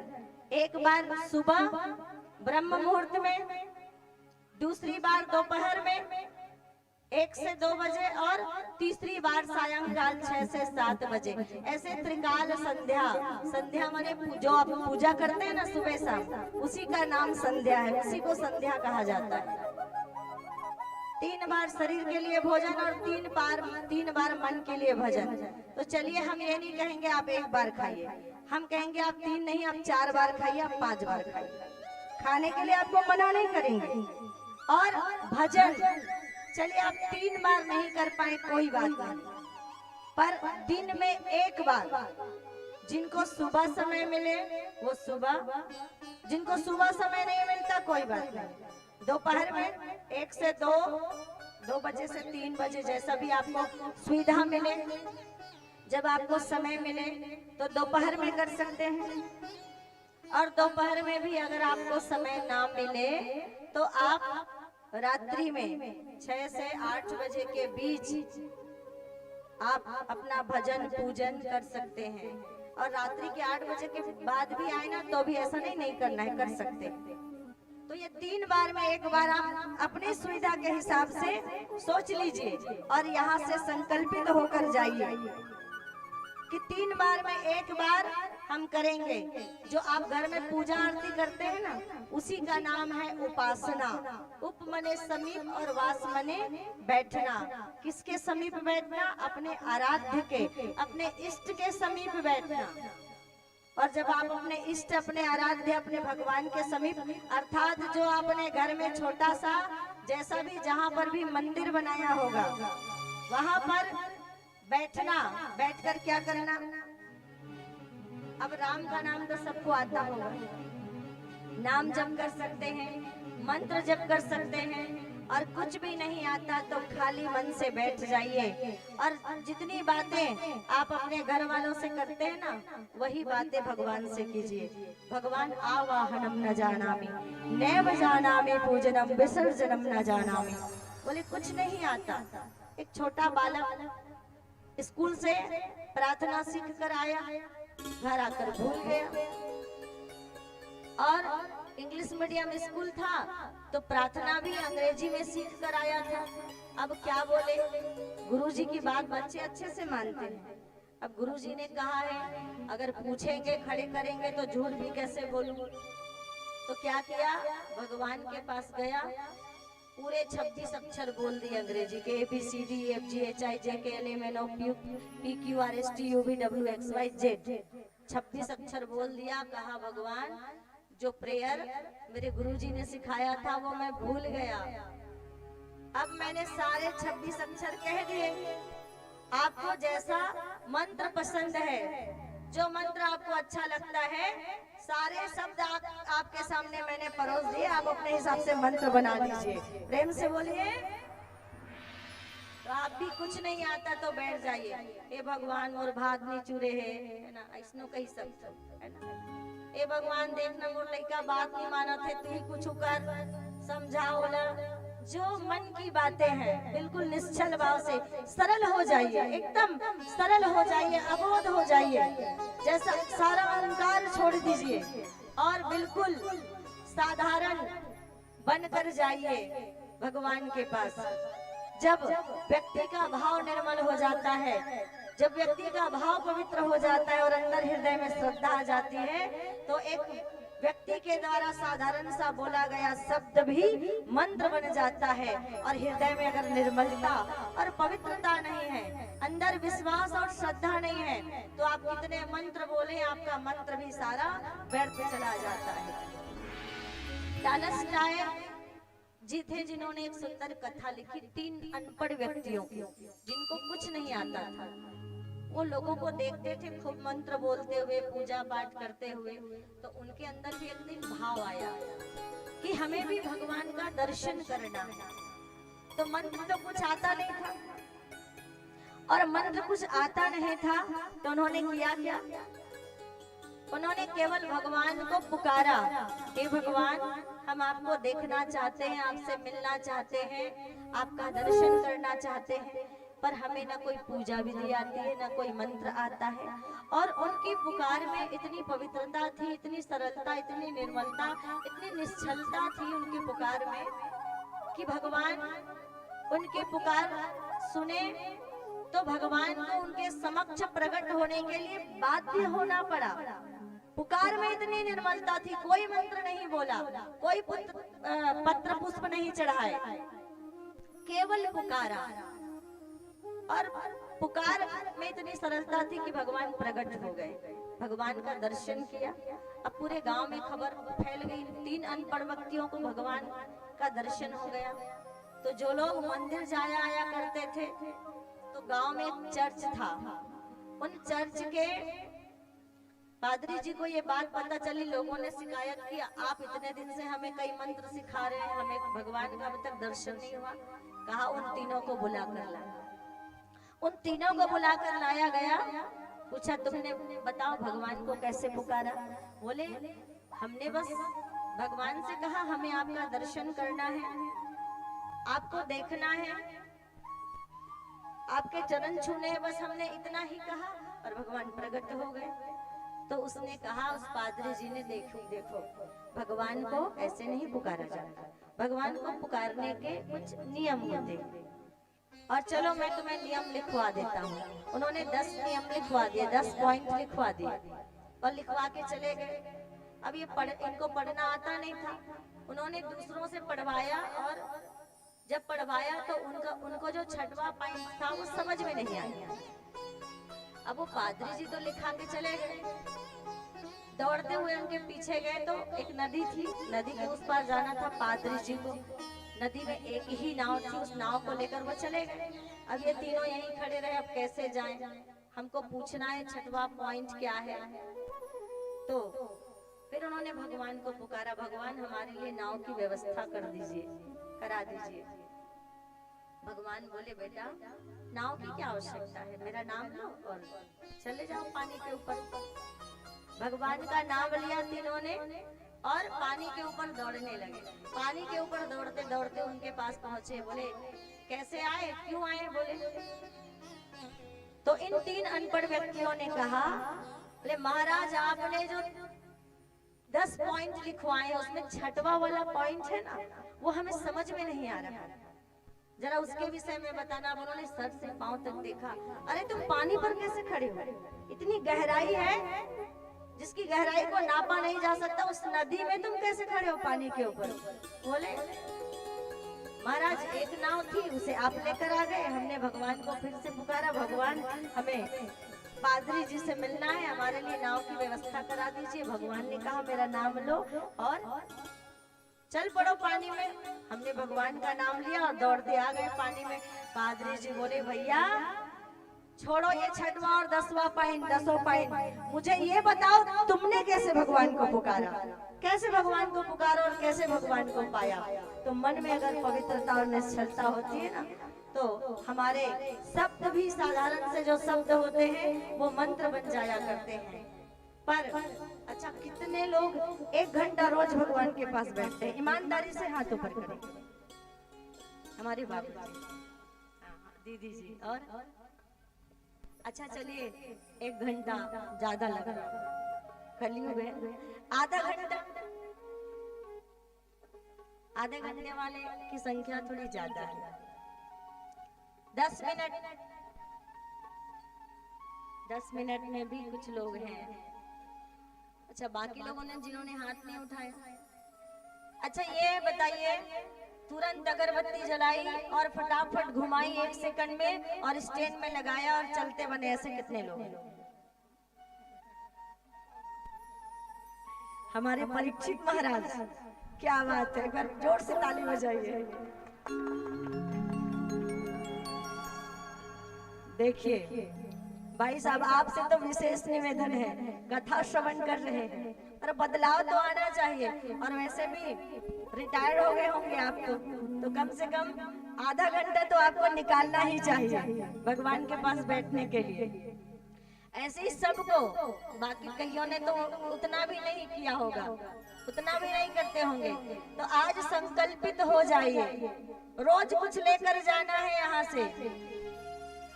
लेके जाना, लेके जाना, लेके जाना जी।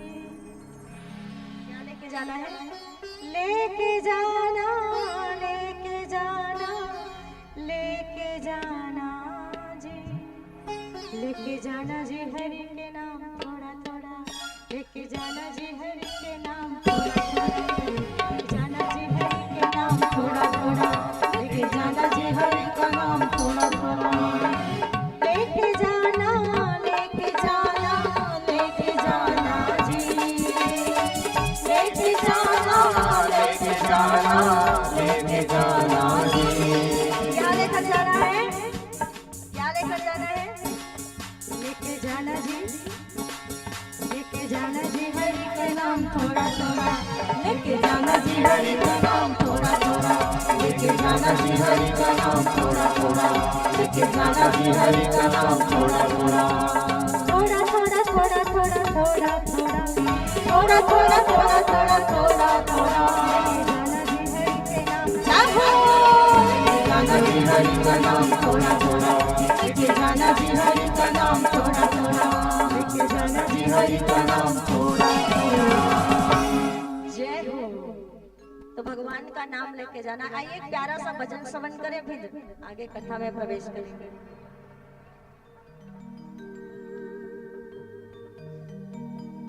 राधे बोली भागवत भगवान की जय। प्रतिदिन की तरह आज भी हमारे इस यज्ञ मंडप पर बहुत से श्रद्धालु उपस्थित हैं। जिन महानुभावों का नाम इस व्यास मंच से उद्घोषित किया जाए वो सभी से निवेदन वह सभी आकर के भागवत जी को प्रणाम कर आशीर्वाद प्राप्त करेंगे।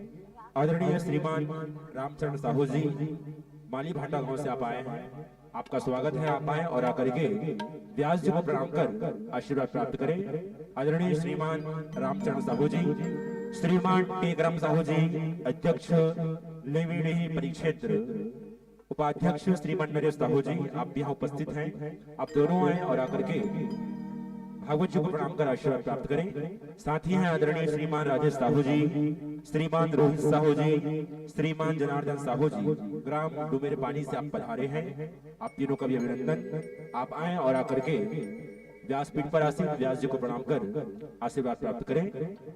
इसी क्रम में है आदरणीय श्रीमान बाल किशन साहू जी ग्राम हल्दी से आप पधारे हैं, आप भी आए।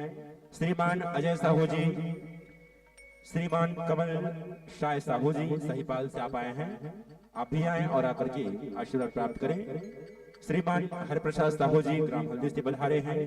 श्रीमान सुनील साहू भिलाई छत्तीसगढ़ से आप आए हैं, आपका भी हार्दिक अभिनंदन। आप भी आए और आकर के व्यास जी को प्रणाम कर आशीर्वाद प्राप्त करें। और अंत में आदरणीय श्रीमान प्रसन्न कुमार साहू जी झालवाड़ा से आपका पदार्पण हुआ है, आप भी आए और आकर के भागवत जी को प्रणाम कर आशीर्वाद प्राप्त करें। जिन महानुभावों का नाम लिया गया है अतिशीघ्र आए और आकर के प्रणाम कर आशीर्वाद प्राप्त कर सकेंगे। बोले भागवत भगवान की जय। राम नाम के हीरे मोती मैं बिखराऊं गली गली, ले लो रे कोई राम का प्याला, शोर मचाओ गली गली। तो कौन कौन शोर मचाना चाहते हैं हमारे साथ राम नाम का? सभी लोग दोनों हाथों पर जय जय श्री राम, और मीठी मीठी तालियों के साथ कहना है क्या? राम नाम के हीरे मोती, कृष्ण नाम के हीरे मोती मैं बिखराऊं गली गली। राम नाम के हीरे मोती मैं बिखराऊं गली गली। ले गए कोई राम का प्याला, शोर मचाओ गली गली। ले गए कोई राम का प्याला, शोर मचाओ गली गली। बोलो राम बोलो राम बोलो राम राम राम, बोलो राम बोलो राम बोलो राम राम राम।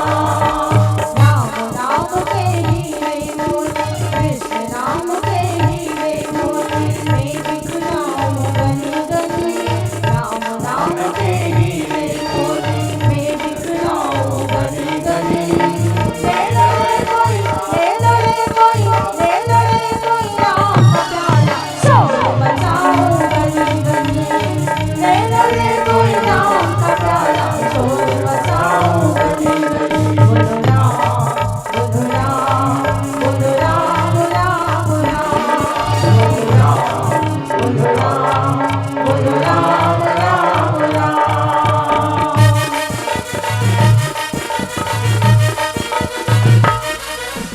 जय हो।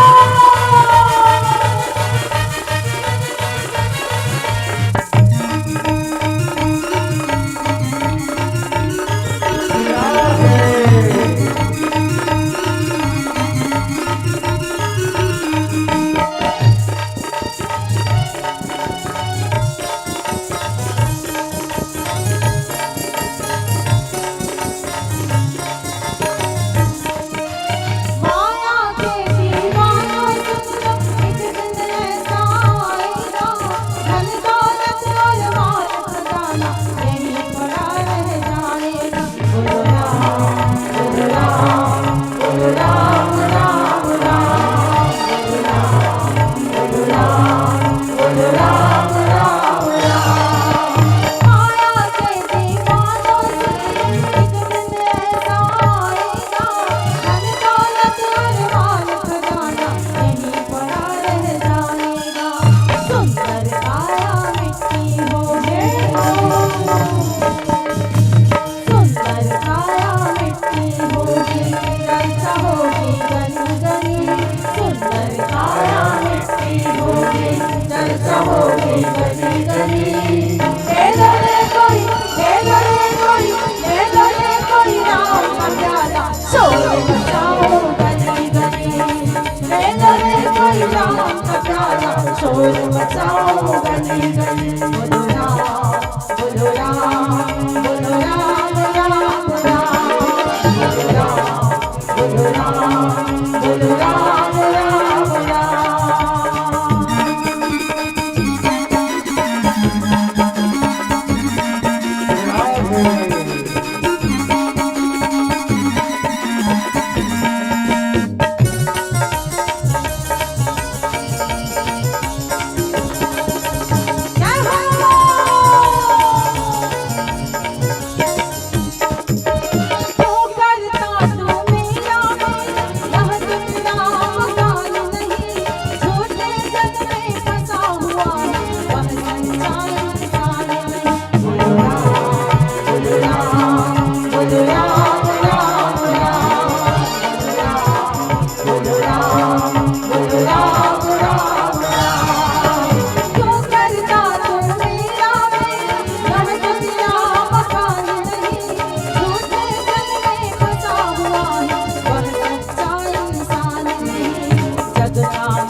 चला चली।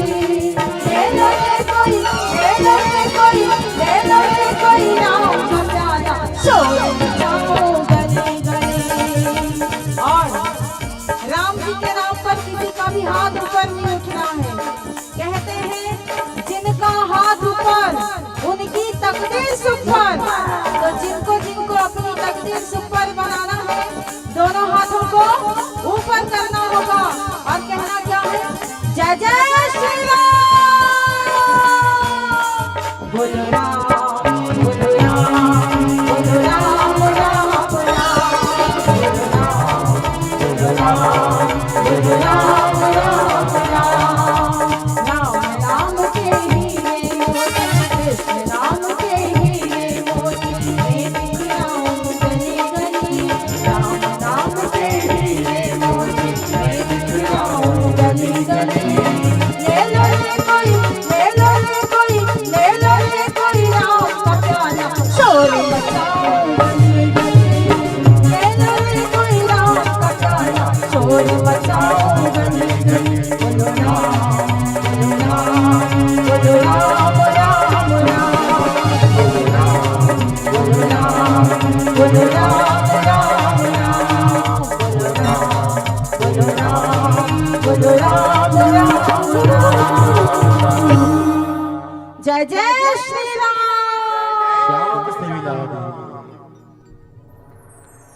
तो जीवन तो तभी सफल होगा जब आप कम से कम 10 मिनट बैठकर उपासना करेंगे। तो निश्चित यहाँ से एक संकल्प लेकर जाइए कि कल से क्या आज ही से हम आधा घंटा कम से कम भगवान के लिए निकालेंगे। चाहे जैसे भी हमारी प्रार्थना होगी, जो भी हमारे इष्ट होंगे। और इन्हीं के साथ कहते हैं देही की सुधि बितार दे, विसार दे। हम शरीर है ये भूल जाएं, क्योंकि शरीर का रास में प्रवेश नहीं हो सकता, केवल आत्मा का रास में प्रवेश हो सकता है। और ये गोपी कौन? तो गोपी के विषय में कहा गया है, गोपी स्त्री नहीं है, गोपी एक भाव है। और जो मानव में स्त्री भी है और पुरुष भी है, इसीलिए हम स्त्री नहीं कहते हैं। जो भी इंसान अपने प्रत्येक इंद्रियों से कृष्ण रस का पान करे, वह हर एक मानव गोपी है। आंखों से भगवान का दर्शन, कानों से उनकी कथा का श्रवण, होठों से उसका नाम ले, इस प्रकार से जो भी अपने प्रत्येक इंद्रियों से कृष्ण रस का पान करे वही गोपी। और इसके अलावा भगवान जब मत्स्य रूप में आए थे तो मत्स्य कन्याओं ने देखा इतना सुंदर भगवान का स्वरूप, तो मत्स्य कन्याओं के अंदर इच्छा जागृत हुई कि हम भगवान की सेवा करते। तो ये मत्स्य कन्याएं जिन्होंने इच्छा की थी, आज ब्रज की धरती पर गोपी बनकर आई है। कच्छप कन्या ब्रज की धरती पर गोपी बन के आई है। दैत्य कन्याएं भी गोपी बनकर आई है। भगवान जब वामन रूप में राजा बलि के दरबार में पहुंचे, तब जो दैत्य कन्याएं थी भगवान वामन के सुंदर स्वरूप को देखा तो मंत्रमुग्ध होकर इच्छा प्रकट करती हैं कि इन भगवान की चरणों की सेवा का अवसर हमें मिल जाए, इनके साथ रहने का, इनके साथ लीला करने का अवसर मिल जाए। ऐसी दैत्य कन्याएं भी ब्रज की धरती पर किसी की बेटी, किसी की बहन, किसी की पत्नी, कोई सखा, कोई ग्वाला, ये बनकर आई है। इसके पश्चात 4 वेद हैं। 4 वेद में 3 कांड, ज्ञान कांड, उपासना कांड और कर्म कांड। तो कर्म कांड के 80,000 मंत्र गोपी बनकर आए हैं। मंत्रों के द्वारा भगवान की स्तुति, भगवान के गुणों को गाया जाता है। तो मंत्रों को संतुष्टि नहीं हुई, केवल हम शब्द मात्र बनकर हैं।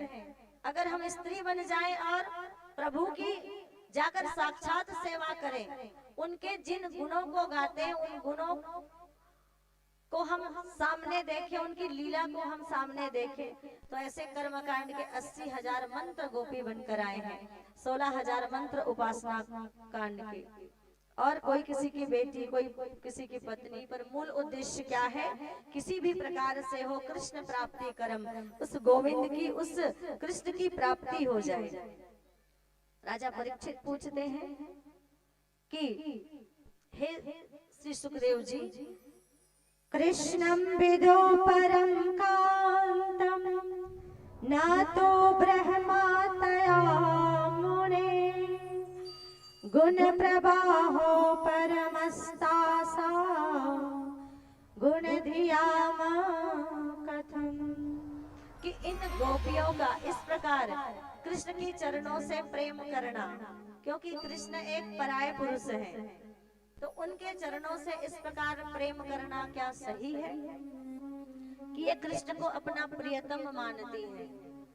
तो श्री सुखदेव जी महाराज कहते हैं, उक्तम पुरुस्तादेव ते चैद्यः सिद्धियता गतः द्विसन्न अपि ऋषिकेशः किमुताधोक्षज्ञः प्रिय।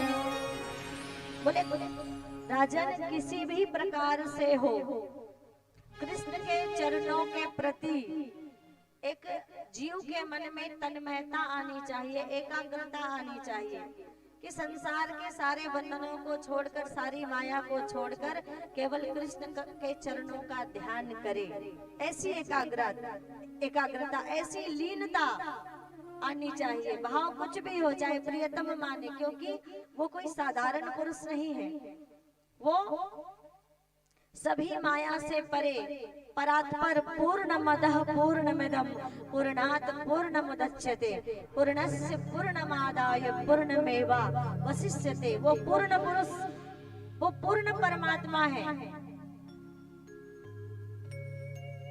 और सभी बंधनों से मुक्त है, और जो भी उनकी शरण में जाता है वो भी सभी बंधनों से मुक्त हो जाता है।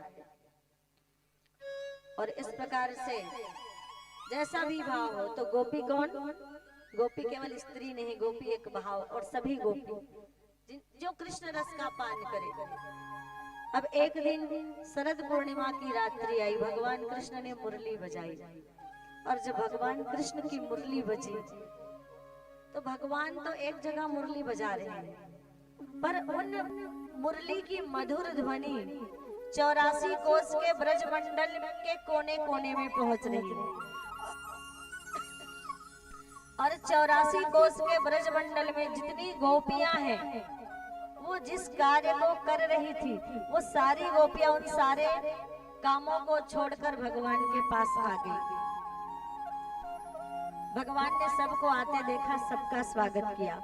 स्वागतम ओ महाभाग प्रियः किं करवाणिनः ब्रजस्यामयं कच्चिदा वृथा आगमनं कारणम्। भगवान कृष्ण ने गोपियों को आते देखा, कहा स्वागतम ओ महाभागाओ, हे महाभागाओ, आप सभी का स्वागत है। प्रियः किम करवाणिनः, क्यों आई हो? क्यों आई हो? वृथा आगमनम कारणम, आने का कारण बताना पड़ेगा। अब गोपियां क्या कहें? हे कन्हैया, हे श्याम तेरी बंसी पागल कर जाती। गोपियां सोच रही है, सोने की होती तो क्या करती ये बंसी, जब काठ की हो करके इतना तड़पाती है। अब क्या कहे? गोपियां खड़ी है, भगवान पूछ रहे, प्रियः किम करवाणिनः, क्यों आई हो? वृथा आगमनम कारणम, आने का कारण बताना पड़ेगा। रजन्ये सा घोर रूपा घोर सत्वानि सेविता प्रतीयात ब्रजम नेहा स्थेयं स्त्रीभिः। बोले रजन्येशा घोर रूपा, इस घोर रात्रि में इस निर्जन वन में क्यों आई हो? अंधेरी काली अंधेरी रात है और इस काली अंधेरी रात में अपने अपने घर को छोड़कर ये मर्यादा के विपरीत है गोपियां क्यों आई हो? वृथा आगमनम कारणम, आने का कारण बताओ। क्या कहे?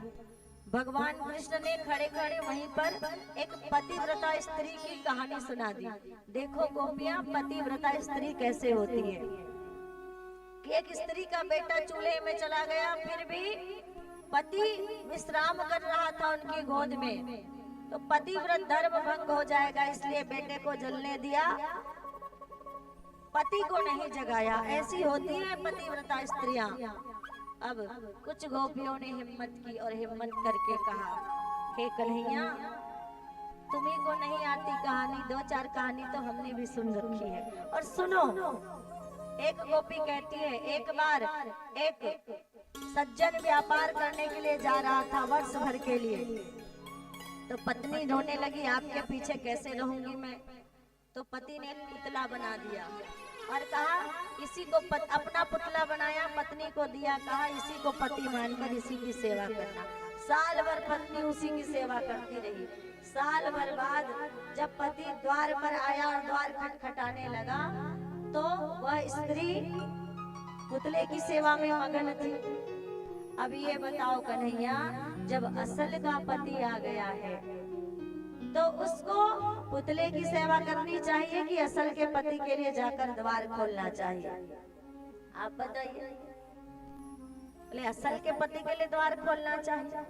भगवान ने कहा, गोपियां कहने लगी, हाँ कन्हैया, हम यही तो कह रही हैं कि जब असल का पति हमारे सामने है तो उस शरीर के पति का हमें क्या करना, और ऐसे वर को क्या बरे, हे कन्हैया, ऐसे वर को क्या बरे जो जिए और मर जाए, और बर बरियो गोपाल जी जैसो चुड़लो अमर हो जाए।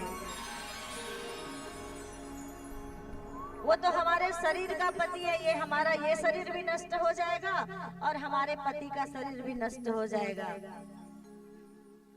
और तू ही माझी तू ही खेवैया, हमने तुम्हें पहचान लिया।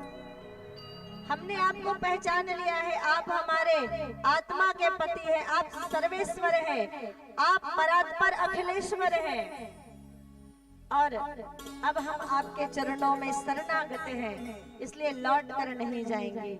अब जब लगा कि गोपियां सब कुछ संसार की माया त्याग कर आई है, तो भगवान रास के लिए तैयार हो गए, और जितनी गोपियां थी भगवान ने उतने अपने रूप बनाए।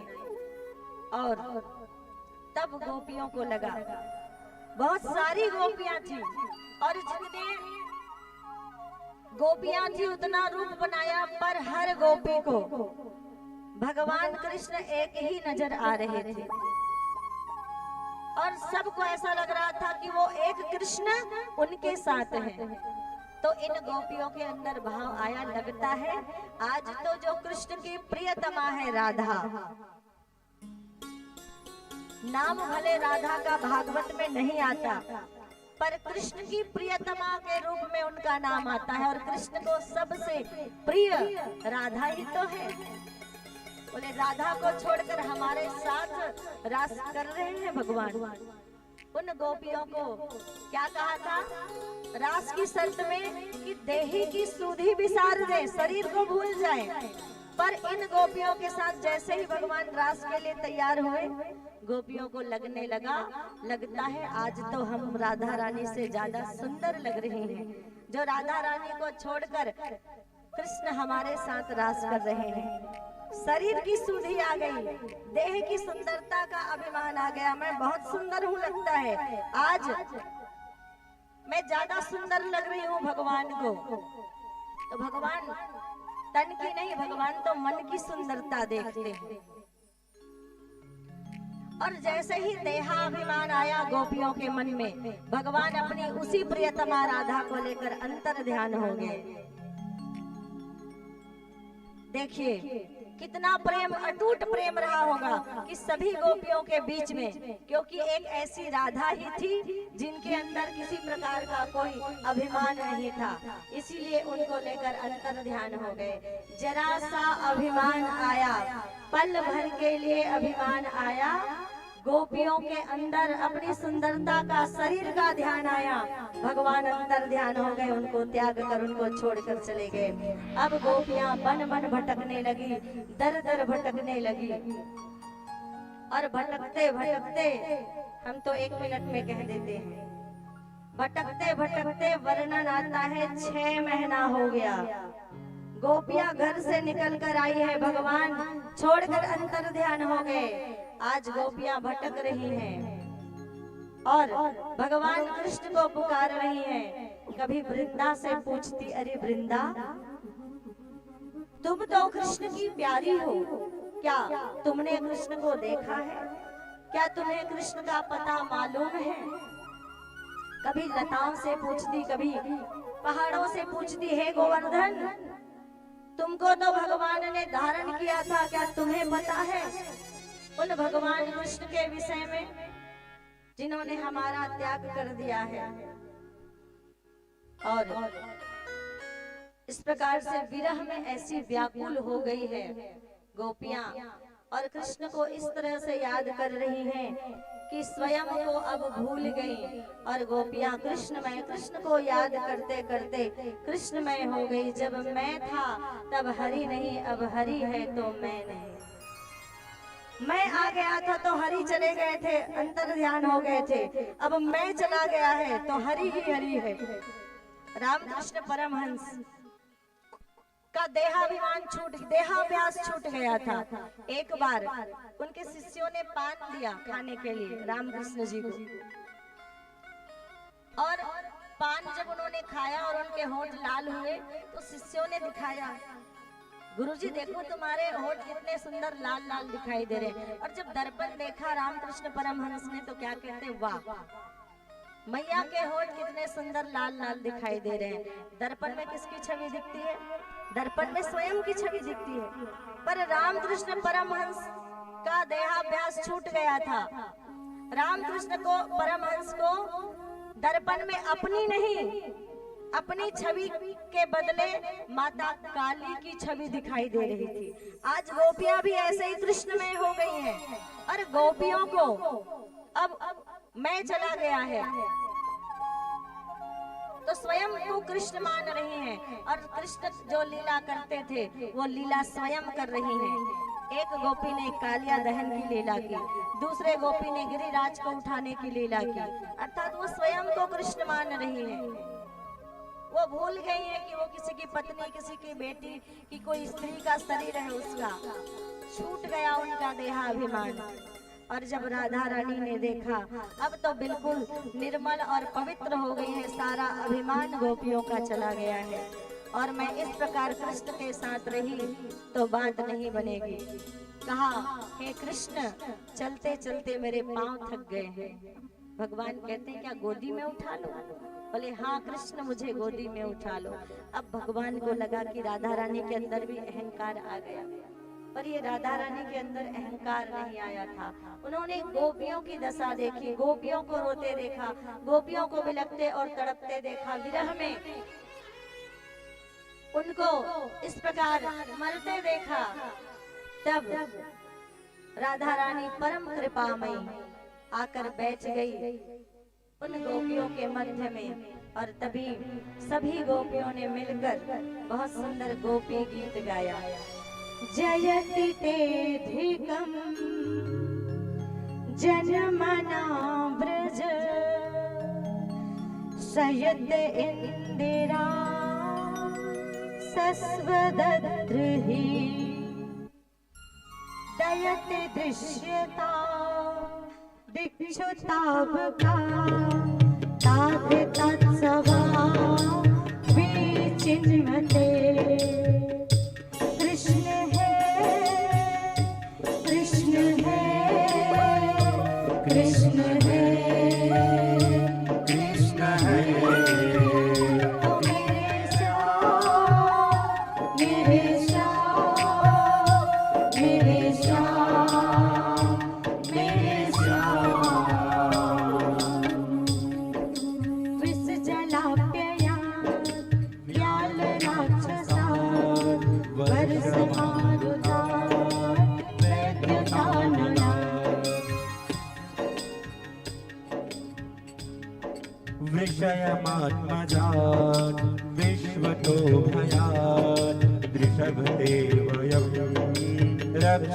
राम है।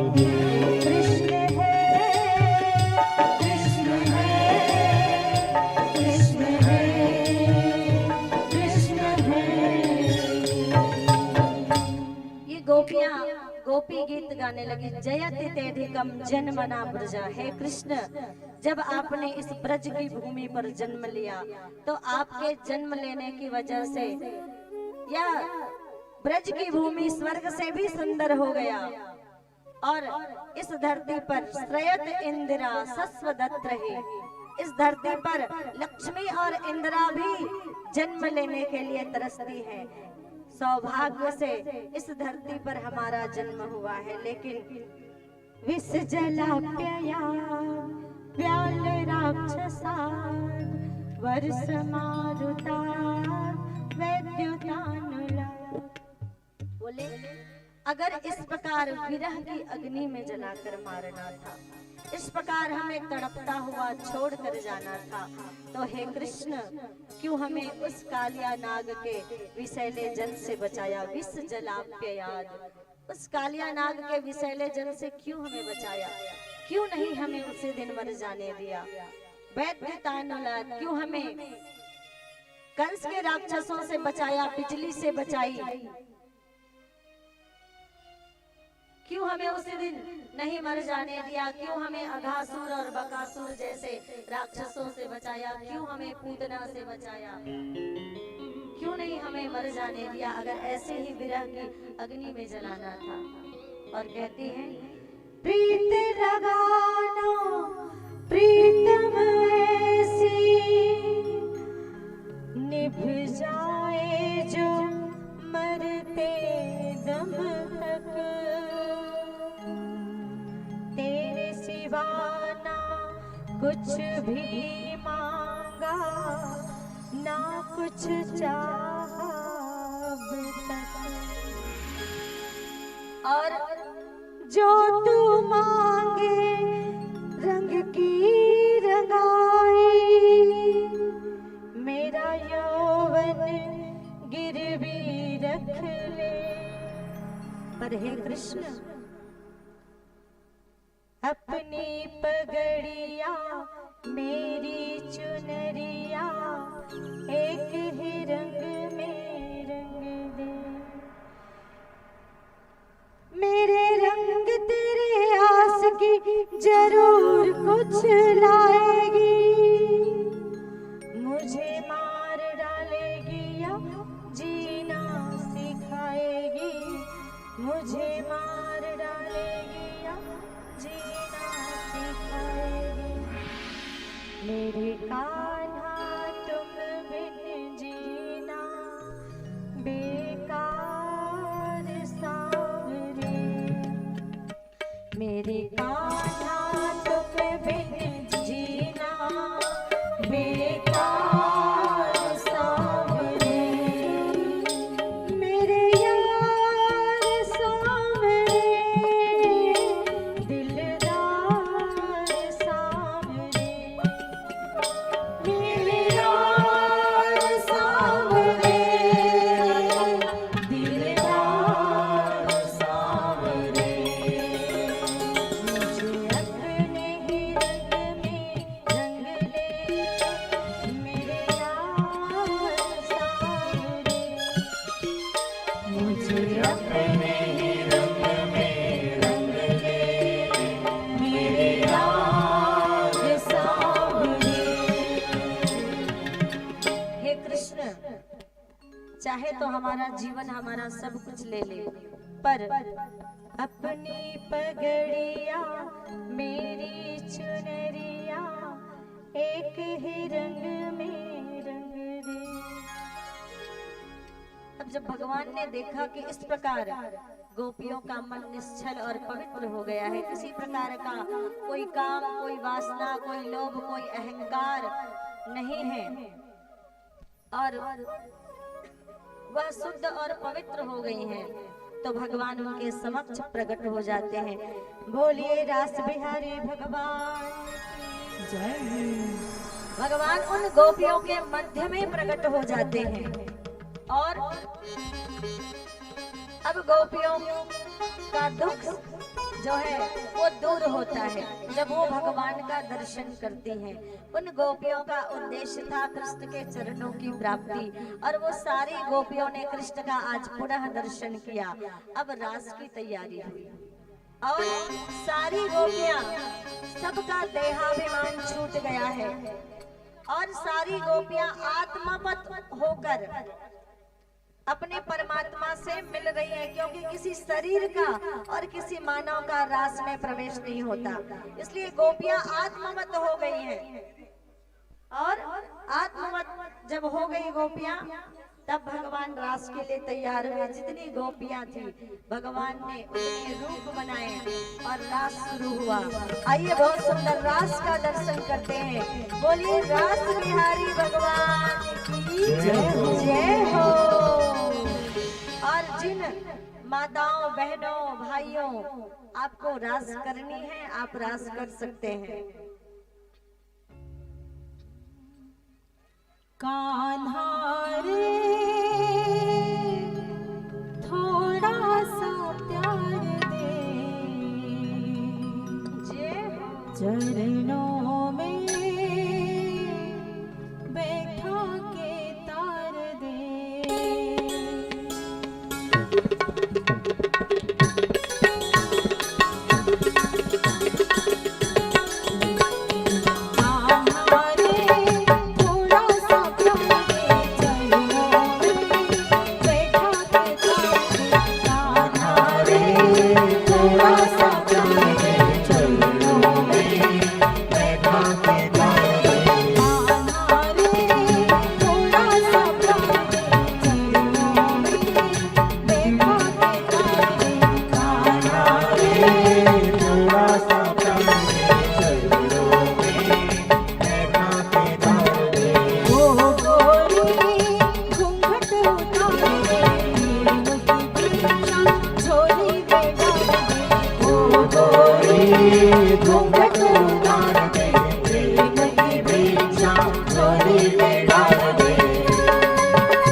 डगरिया भूल गई घर की डगरिया। जब तक साधन तन मन जीवन सब कुछ अर्पण प्यार सवरिया, सब कुछ अर्पण प्यार सवरिया, सब कुछ अर्पण प्यार सवरिया। माया का तुमने रंग सजाया, बंधन में बंध गया बांधने वाला, बंधन में बंध गया बांधने वाला, बंधन में बंध गया बांधने वाला।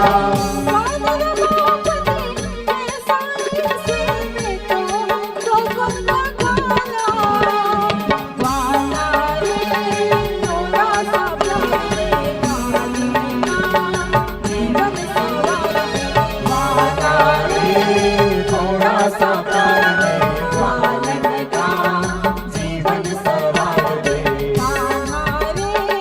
थोड़ा सा प्यार दे चरणों में बैठा के तार दे।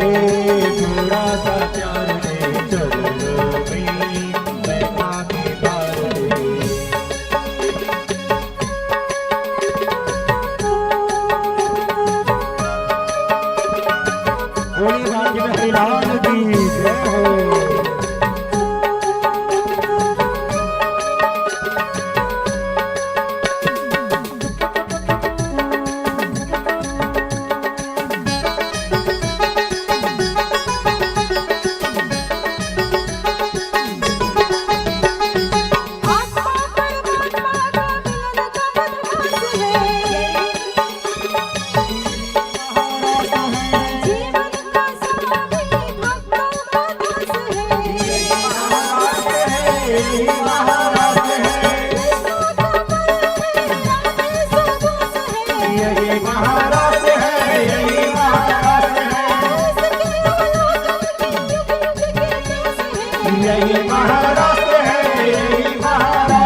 और इस प्रकार भगवान ने उन गोपियों को दर्शन दिया, उनके साथ रास किया, उन्हें रास में प्रवेश कराया। और रास में प्रवेश उन्हीं को मिलता है जो अपनी देही की सूधी विसार देते हैं, जो शरीर को भूलकर केवल आत्म तत्व को प्रधान मानकर आत्मवत होकर प्रभु से जा मिलते हैं। ये काम विजय प्रख्यापनार्थम सेयम रास लीला, ये आत्मा और परमात्मा के मिलन की और काम के विजय की लीला है। और इधर देवर्षि नारद जी सीधे कंस महाराज के पास पहुंचे। कहा, महाराज कृष्ण तो रास में व्यस्त है, आप ही कुछ उपाय करें कृष्ण को मारने का। बड़ी अच्छी लगती है नारद जी की सलाह कंस महाराज को, क्योंकि समय समय पर नारद जी उनको सलाह देने आते हैं। जब देवकी ने पहले पुत्र को जन्म दिया, उस समय कंस महाराज जो है वो देवकी के पहले पुत्र को छोड़ रहे थे। तब भगवान की यही लीला समझिए, स्वयं नारद जी अष्टकमल दल लेकर आ गए और अष्टकमल दल लेकर कंस को उलझाते हुए कहा कि महाराज बताओ, अगर ये इसमें 8 दल है, जिस दल से भी आप शुरू करोगे वो दल पहला होगा और ये आखिरी होगा, और आखिरी से शुरू करोगे तो पहला 8वां हो जाएगा, पहले से शुरू करोगे तो आखिरी 8वां हो जाएगा। तो इस प्रकार से 8वां तो कोई भी हो सकता है, दूसरा भी 8वां हो सकता है, तीसरा भी 8वां हो सकता है। नारद जी ने ऐसा क्यों कहा? देवकी मैया से पहले ही निवेदन कर लिया था कि हे देवकी मैया, आपको त्याग करना पड़ेगा। कैसा त्याग? कंस के आतंक से पूरी ब्रज की धरती तप रही है और लोग जो है बड़े दुखी हैं। उसका अत्याचार ऐसा है कि लोगों का जीवन जीना मुश्किल हो गया है। और जब तक कंस के पाप का घड़ा नहीं भरेगा, तब तक कंस को भगवान भी नहीं मारेंगे। और अगर ये कंस इन छोटे छोटे निर्दोष बालकों की हत्या करेगा तो जल्दी ही इसके पाप का घड़ा भर जाएगा। इसलिए लोक कल्याण के लिए, जन कल्याण के लिए, ब्रज के लोगों की सुरक्षा के लिए हे देवकी मैया, आपके 6 पुत्रों को आपको क्या करना पड़ेगा? आपको देना पड़ेगा। कंस के समक्ष उसको प्रस्तुत करना होगा, क्योंकि इन निर्दोष बालकों को मारकर ही कंस के पाप का घड़ा भरेगा। पहले ही निवेदन कर दिया था। और तभी नारद जी आए थे। आज नारद जी फिर आए हैं, कह रहे हैं कुछ उपाय करो। कंस ने उन्हीं से उपाय पूछ लिया, क्या करूं आप ही बताइए। इतने राक्षसों को भेजा, एक से बढ़कर एक बलशाली राक्षस गए, पर किसी ने भी उस कृष्ण का बाल बांका नहीं किया। वो हमेशा सुरक्षित बच निकलते हैं। आप ही कुछ उपाय बताएं, क्या करूं? तो क्या उपाय बताया? कहा महाराज धनुष यज्ञ का आयोजन कीजिए मथुरा की नगरी में और धोखे से कंस कृष्ण और बलराम को बुलवाइए, निमंत्रण भेजिए। सलाह अच्छी लगी और तत्काल कंस ने धनुष यज्ञ का आयोजन किया। अब सोचा किसको बुलाऊं मैं और किसको भेजूं? वृंदावन जो कृष्ण और बलराम को लिवा कर लाए, किस पर यशोदा मैया और नंद बाबा विश्वास करते हैं?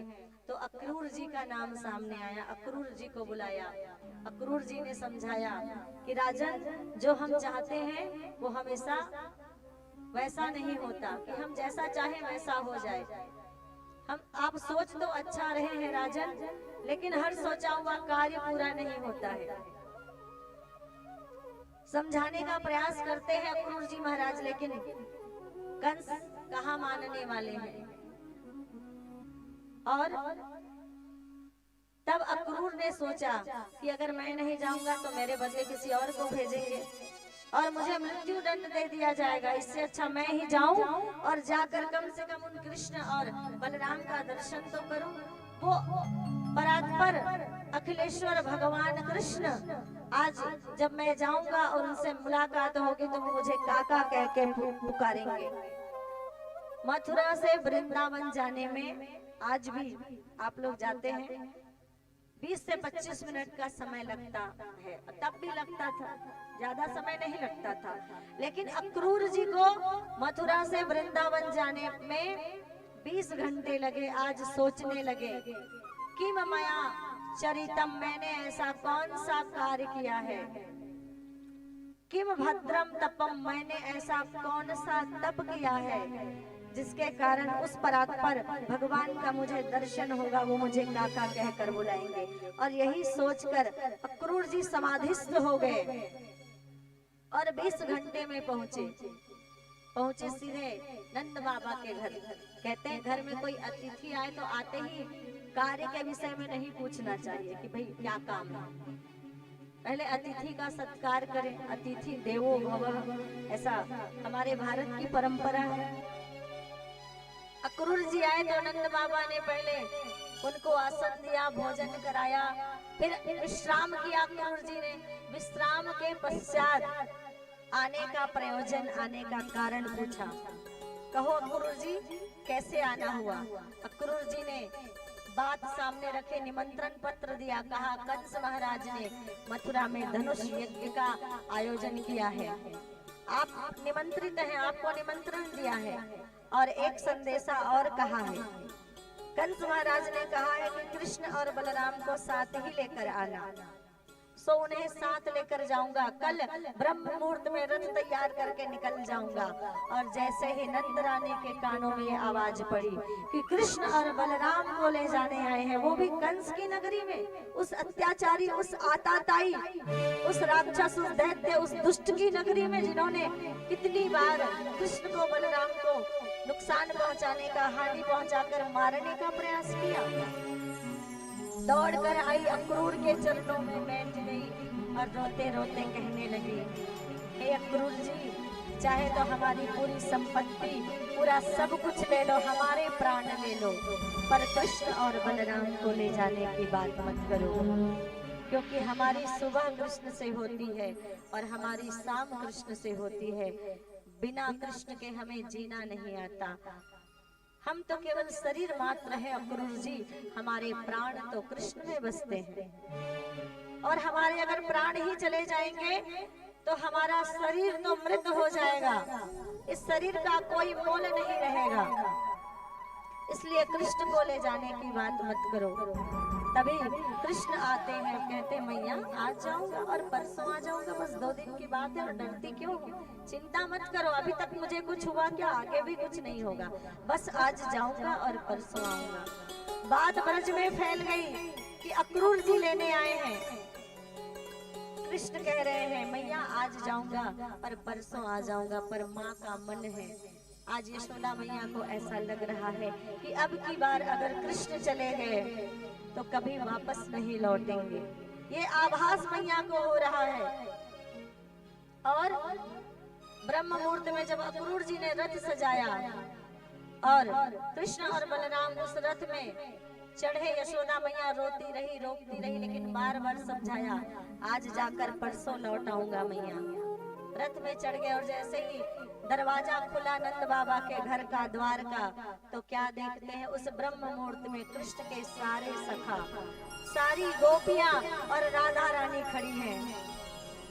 और सारी गोपियां कहती हैं हे क्रूर, ऐसा लगता है आज परमात्मा ने आपको क्रूर बना के भेजा है। क्या आपको हम पर दया नहीं आती? आप जानते हैं कि हमें कृष्ण के बिना जीना नहीं आता, कृष्ण के बिना रहना नहीं आता। वो ही हमारे पालनहार है, वो ही हमारे रक्षक है, वो ही हमारे सर्वस्व है, वो ही हमारे सब कुछ है। और ऐसे हमारे प्राणों के आधार हमारे कृष्ण को लेकर जाना चाहते हो? नहीं अक्रूर जी। एक गोपी आई, रथ के पहिए के नीचे लेट गई, कहने लगी हे अक्रूर जी, अगर कृष्ण को ले जाना है तो रथ मेरे ऊपर से चला कर ले जाइए, क्योंकि कृष्ण के बिना मेरा जीवन बेकार है। मेरे कान्हा तुम बिन जीना, कह रहे हैं कि आपके बिना जीना हमारा बेकार है। तुम ही हमारे प्राण हो, हमारे सर्वस्व हो, और हम तुम्हारे अलावा कुछ और नहीं जानते। राधा रानी को पहले ही कृष्ण ने कह दिया है कि राधा रानी, सबको कहा आज जाऊंगा और परसों आ जाऊंगा, पर राधा रानी से पहले ही कह दिया था कि राधा रानी अब की बार जा रहा हूं तो मेरा वापस लौटना नहीं होगा। और मेरे पीछे, क्योंकि ये ब्रज के लोग, मेरे सखा, सारी गोपियां, यशोदा मैया मेरे अलावा किसी और को नहीं जानती, इनका सहारा तुम्हें बनना है।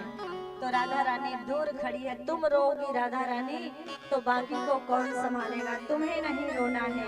तो राधा रानी ने अपने आंसुओं को रोक लिया है, दूर खड़ी है और कह रही है कन्हैया, कितना आसान है कहना, जे मैं सा जानती प्रीत करे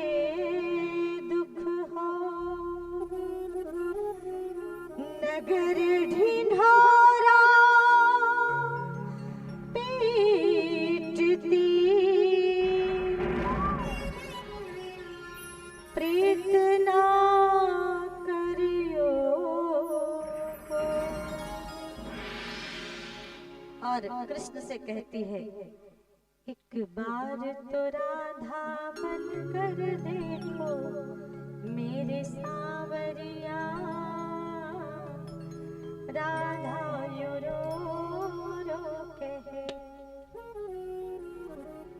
क्या दर्द होता है, क्या पीड़ा होती है, क्यों रोते हैं आंसू। ये तुम क्या जानो कृष्ण, एक बार मेरी जगह पर अपने आप को रख के देखो। एक बार तो राधा बन कर देखो मेरी सांवरिया, एक बार मेरी जगह अपने आप को रख कर देखो। लेकिन दूर खड़ी आंसुओं को पी लिया है, मन ही मन कह रही है। सारी गोपियों को समझाया, सखाओं को समझाया, आज जाऊंगा और परसों लौट आऊंगा। सबको समझाया, सबने रास्ता छोड़ दिया, भगवान रथ पर चढ़ गए।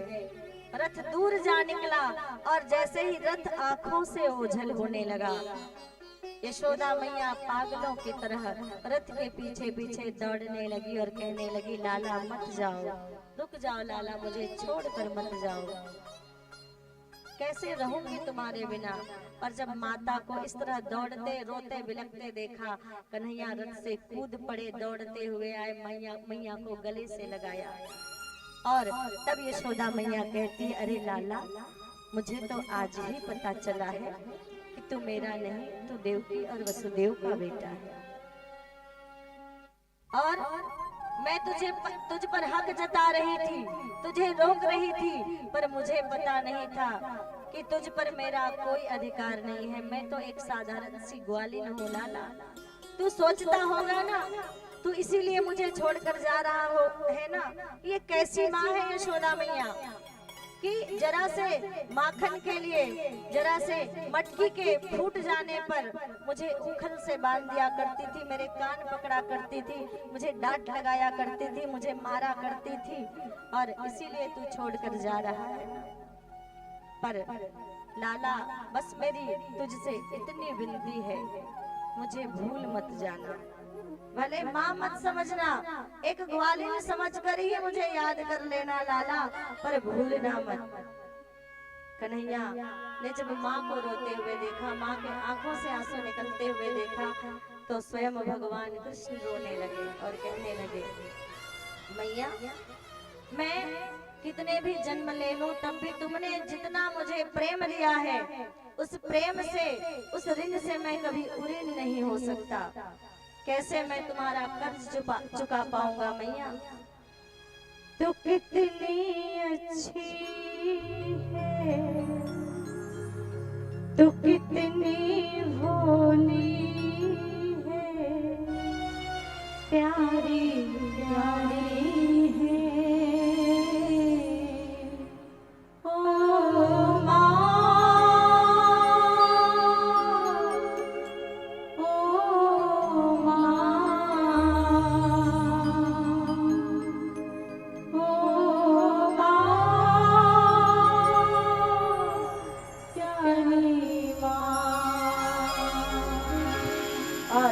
आंखों से आंसू पोंछते हुए कहा, दुखन लागी है माँ तेरी अखियाँ, दुखन लागी है माँ तेरी अखियाँ, मेरे लिए जागी है तो सारी सारी रतियाँ, मेरे लिए जागी है तो सारी सारी रतियाँ।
था, पर उस लड़की ने कह दिया जब तक माँ का कलेजा चीर के नहीं लाएगा तुझसे ब्याह नहीं करूंगी। बेटा रोते रोते माँ के पास आया, सारी बात बताई।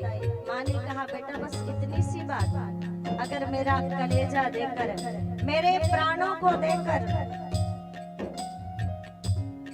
तेरे लिए खुशियाँ आती है तो तेरी खुशियों के लिए मैं अपने प्राणों को, अपने कलेजे को भी देने के लिए तैयार हूँ। तू रो मत, तू चिंता मत कर, आ तू भोजन कर ले। माँ ने बेटे को भोजन कराया।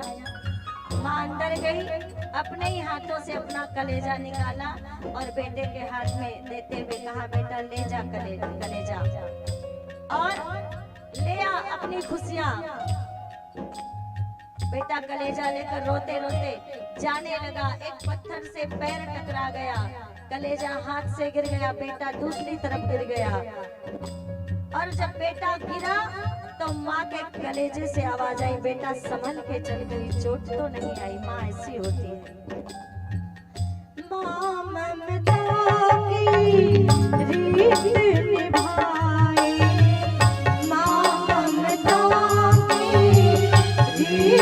निभाए।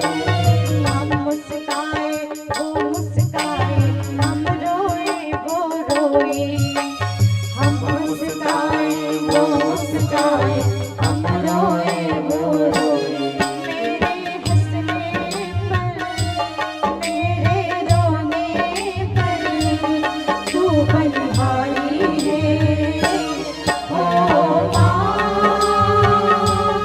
ओ माँ, ओ माँ, प्यारी माँ। इसलिए जीवन में कभी भी प्रयास न करें कि हमसे हमारे माता और पिता का दिल दुखे। कभी ना अपने पिता का दिल दुखाए, ना कभी अपने माता और पिता दोनों का दिल दुखाए, ना माँ का दिल दुखाए। आज स्वार्थपरता इतनी आ गई है कि जब ब्याह हो जाता है तो उन्हीं माता पिता को, जिन्होंने हमें पाल पोस कर बड़ा किया, जिन्होंने हमारी बचपन में उंगली थामे, जितनी बार हम गिरे उतनी बार हमारी आंखों से नहीं, हमारी माता और पिता के आंखों से आंसू निकले होंगे। उन माता पिता को बुढ़ापे में जब हमारी उंगली के सहारे की जरूरत होती है, हमारे कंधे के सहारे की जरूरत होती है, तब उसे या तो घर से बाहर कर देते हैं या वृद्धा आश्रम भेज देते हैं। घर में भगवान की मूर्त बिठा के रखते हैं और घर के जो असली भगवान हैं वो वृद्धा आश्रम में रहते हैं। मेरे भाइयों बहनों, गांव के लोग तो कम ही भेजते हैं, लेकिन अगर वृद्धाश्रम नहीं भेजते तो क्या हुआ? अपने साथ भी तो नहीं रखते माता पिता को। माता पिता ने हमें संभाला, पढ़ाया, लिखाया, जीवन दिया, और जब समय आता है तब कहते हैं माँ बाप से बढ़कर जग में कोई दूजा नहीं किनारा, और जिसने तुझे जन्म दिया है दिल उसका कभी मत दुखाना। और वो लोग किस्मत वाले होते हैं जिनके सिर पर माँ बाप का साया होता है। उनसे पूछिए जिनके माँ बाप नहीं होते। माँ बच्चों की जान होती है, माँ बच्चों की जान होती है।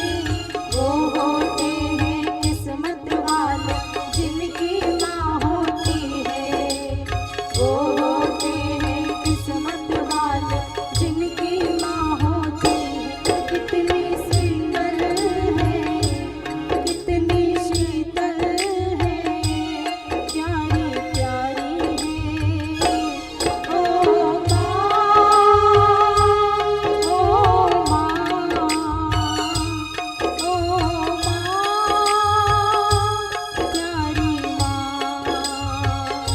तू कितनी अच्छी है, तू कितनी भोली है, प्यारी प्यारी है ओ माँ, ओ माँ, ओ माँ, प्यारी माँ, भोली माँ, प्यारी माँ, प्यारी माँ। कहते हैं ये तो सच है कि भगवान है धरती पे रूप माँ बाप का, उस विधाता की पहचान है, उस विधाता की पहचान है। इसलिए जीवन में कभी तीर्थ मत करना, जीवन में कभी मंदिर मत जाना, कभी अगरबत्ती मत जलाना। लेकिन मेरे भाइयों बहनों, अगर माता पिता की सेवा कर ली तो आपको तीर्थ और मंदिर जाने की जरूरत नहीं। सारे देवता और सारे तीर्थ माता पिता के चरणों में ही होते हैं। भले मंदिर मत जाना, तीर्थ मत जाना, पर माता पिता को सम्मान देना, माता पिता को प्रेम देना, माता पिता का आदर करना और उन्हें प्रेम पूर्वक अपने दिल में जगह देना। आप तभी आपकी कोई भी प्रकार की पूजा सार्थक और सफल होगी। घर के माता पिता दुखी होंगे और बाहर अगर आप कर्म कांड का पूजा का दिखावा करेंगे ना, तो हम संसार के लोगों के सामने दिखावा कर सकते हैं, पर मेरे दाता के दरबार में सब लोगों का खाता, और जैसा कोई कर्म करेगा वैसा ही फल पाता। उस परमात्मा के दरबार में सबका लेखा जोखा है। तो वो भगवान हमारे घर में, वो तीनों लोगों के स्वामी हमारे घर में किस रूप में होते हैं। और माता पिता का तात्पर्य केवल अपने ही माता पिता से मत लगाना बहनों, आपके सास ससुर भी आपके माता पिता हैं। कोई अपने माता पिता को नहीं भेजता, कहाँ वृद्धाश्रम सास ससुर को ही भेजते हैं, और हम उन्हीं की बात कर रहे हैं। आज भगवान रोए, माँ को रोते हुए देखा, फिर समझाया, माँ आज जाकर परसों आ जाऊंगा। चले गए भगवान। आनंद कंद भगवान आज वृंदावन धाम से जा रहे हैं। वृंदावन में दुख ही दुख हो गया है चारों तरफ, क्योंकि आनंद कंद भगवान चले गए। और मथुरा की नगरी में आनंद कंद भगवान का प्रवेश हो रहा है। तो मथुरा की नगरी आनंदित हो रही है, आनंद से मग्न हो रही है। सारे नर नारी हर्षित हो रहे हैं। जब रथ प्रवेश करता है अंदर, तो सबने भगवान के ऊपर फूलों की वर्षा की। कुछ सखा भी साथ गए थे। कुछ सखाओं ने कहा, अरे तुम्हारे मामा तो मथुरा के राजा हैं, ऐसे फटे पुराने कपड़े में जाएंगे तो तुम्हारा ही अपमान होगा। मथुरा के घाट पर गए जहाँ राजसी कपड़ा धुलता था, वहाँ धोबियों ने कपड़ा देने के लिए मना किया। तो बलराम जी ने एक धोबी को घुमाया ऊपर, सातवें आसमान में, वापस नीचे ही नहीं आए। दूसरे धोबियों ने देखा, चिल्लाया, भागो, आ गया सक्टासुर और बकासुर और अघासुर को मारने वाला। सारे धोबी घाट छोड़कर भाग गए। कृष्ण के सखाओं ने मनपसंद वस्त्र पहने, पर बड़े बड़े दरबारियों का कपड़ा था, लंबा झूल रहा था। सुदामा नाम के दर्जी के घर गए, कपड़ा बराबर फिट करवाया। फिर एक माली के घर गए, माला पहनाई। अब सखा कहने लगे, तिलक लग जाता तो बढ़िया होता माथे पर और शोभा बढ़ जाती। तो कंस के महल में एक स्त्री तिलक पहुंचाया करती थी, चंदन घिसकर।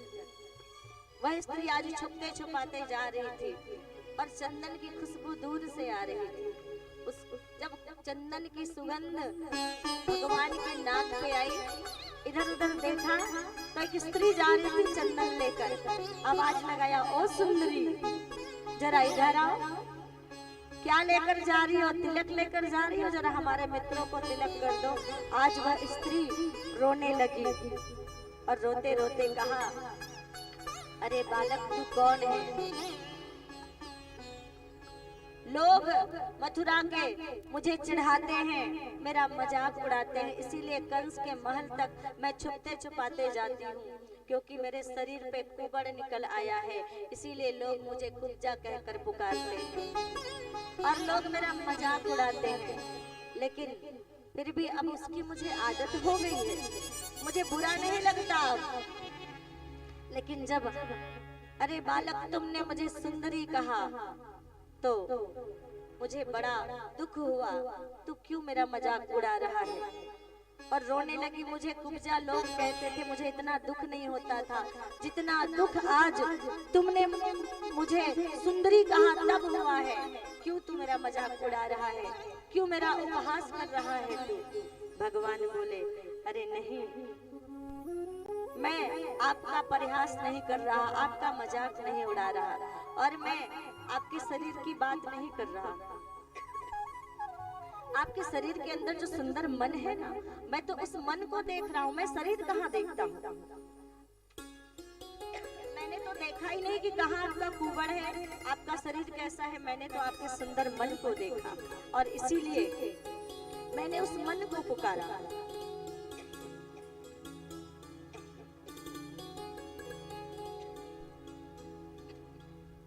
और मन को पुकार कर मैंने सुंदरी कहा।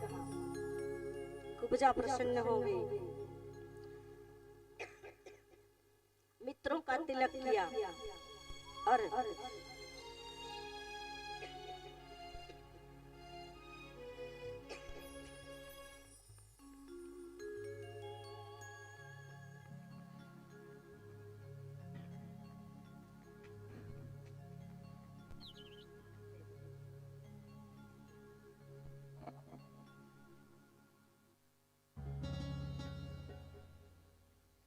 मित्रों का तिलक करके जब भगवान श्री कृष्ण का तिलक किया और भगवान जब श्री कृष्ण का तिलक किया और भगवान श्री कृष्ण के चरण छुए और जैसे ही चरण छुआ भगवान श्री कृष्ण ने कुब्जा के कुबड़ पर हाथ रखा, वैसे ही कुब्जा एक सुंदर स्त्री में परिवर्तित हो गई।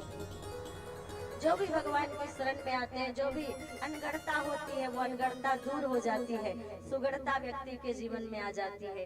कुरूप से कुरूप व्यक्ति भी भगवान के चरणों में आकर सुंदर हो जाया करते हैं। इसीलिए तो भगवान के चरणों की महिमा गाई जाती है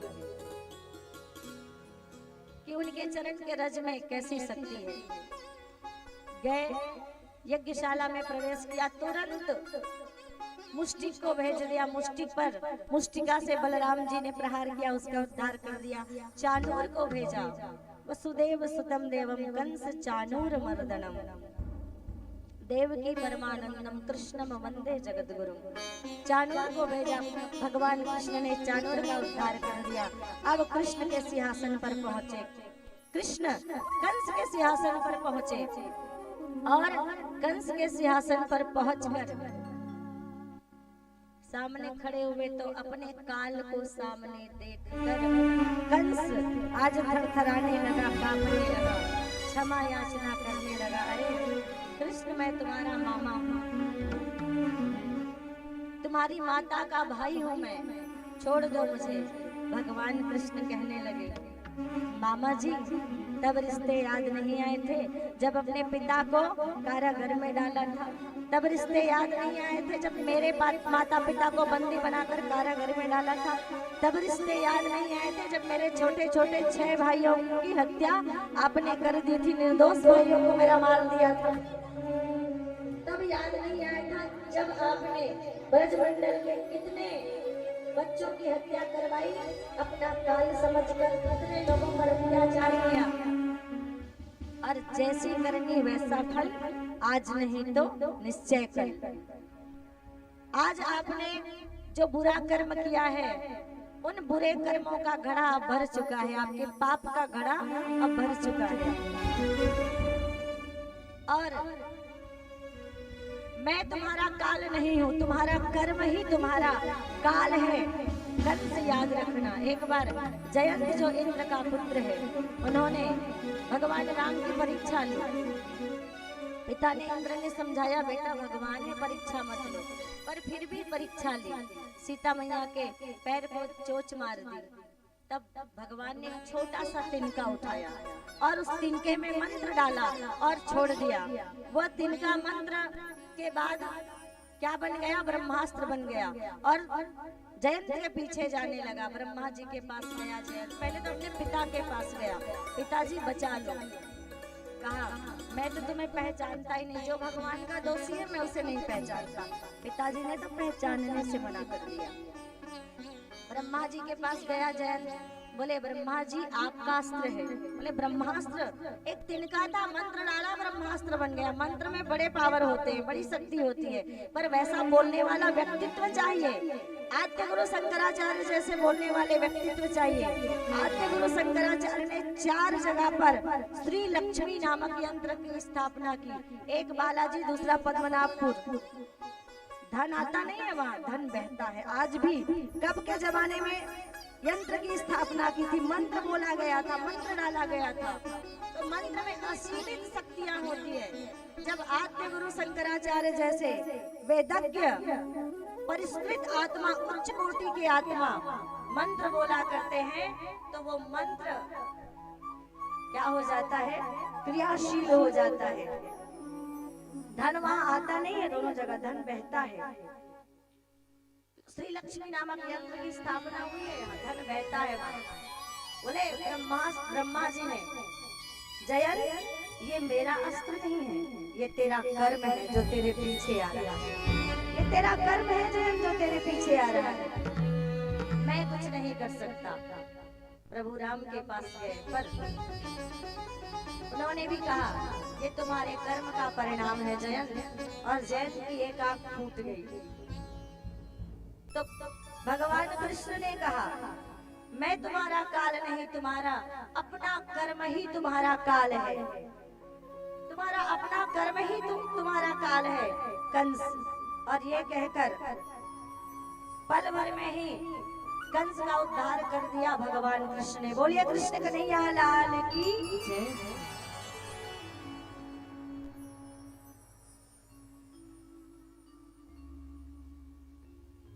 तो तुम्हारा वही काल है। अब कंस को मार दिया। कंस की पत्नी का नाम अस्ति और प्राप्ति, जो जरासंध की बेटियां हैं। भगवान कृष्ण ने उनको रोते हुए देखा तो उनको समझाया कि जो भी दंड मिला है कंस को उनके कर्मों के परिणाम स्वरूप मिला है, और इसीलिए फिर भी नहीं मानी, अपने पिता के घर चली गई। भगवान कृष्ण उग्रसेन जी महाराज को बंदीगृह से छुड़ाते हैं, राज तिलक करते हैं। अपने माता पिता को बंदीगृह से छुड़ाए, कहा था आज जाकर परसों आ जाऊंगा, पर यहीं से संदीपनी मुनि के आश्रम चले गए। कई बरस संदीपनी मुनि के आश्रम में रहे, शिक्षा ग्रहण की, विद्या प्राप्त की।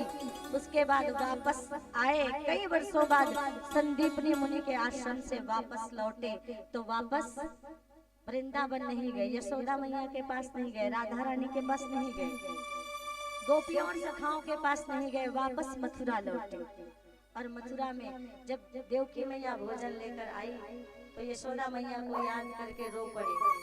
रोते देखा घबरा गई यशोदा देवकी मैया।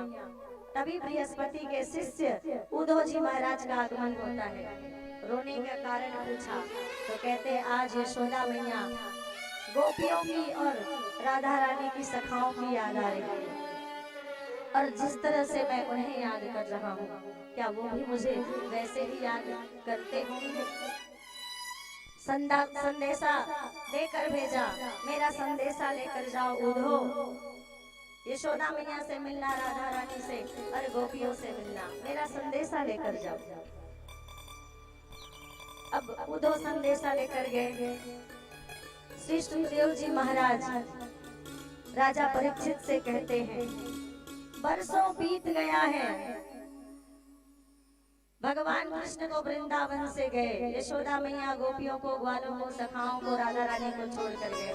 बरसों बीत गया है, लेकिन रोज का क्रम बताते हैं सुखदेव जी महाराज। कहते हैं राजन, जैसे ही सुबह होती है कृष्ण के सखा गोपियां मथुरा के मार्ग पर बैठ जाते हैं और दिन भर कृष्ण के आने की प्रतीक्षा करते हैं। और जब संध्या हो जाती है, सूरज डूब जाता है और कृष्ण नहीं आते, तब यशोदा मैया के पास आते हैं और कहते हैं कि यशोदा मैया बड़ा निष्ठुर है तेरा लाला, आज भी नहीं आया। और दूसरे दिन सुबह होती है, फिर रास्ते में बैठ जाते हैं। हाल क्या है? कोयल कुकना भूल गई है, चरना भूली गैया, और दही बिलोना भूल गई है तेरी यशोदा मैया। गोपियों के आँखों से आंसू बरसे सावन जैसे, बिखरे बाल भटकती राधा हो गई पागल जैसे। ओ कान्हा रे, कान्हा रे। हालत क्या है? भगवान जब से गए हैं वृंदावन का हाल सुखदेव जी महाराज बता रहे हैं। कोयल कुकना भूल गई है, चरना भूली गैया। गैयाएं भी भगवान कृष्ण की प्रतीक्षा में हैं।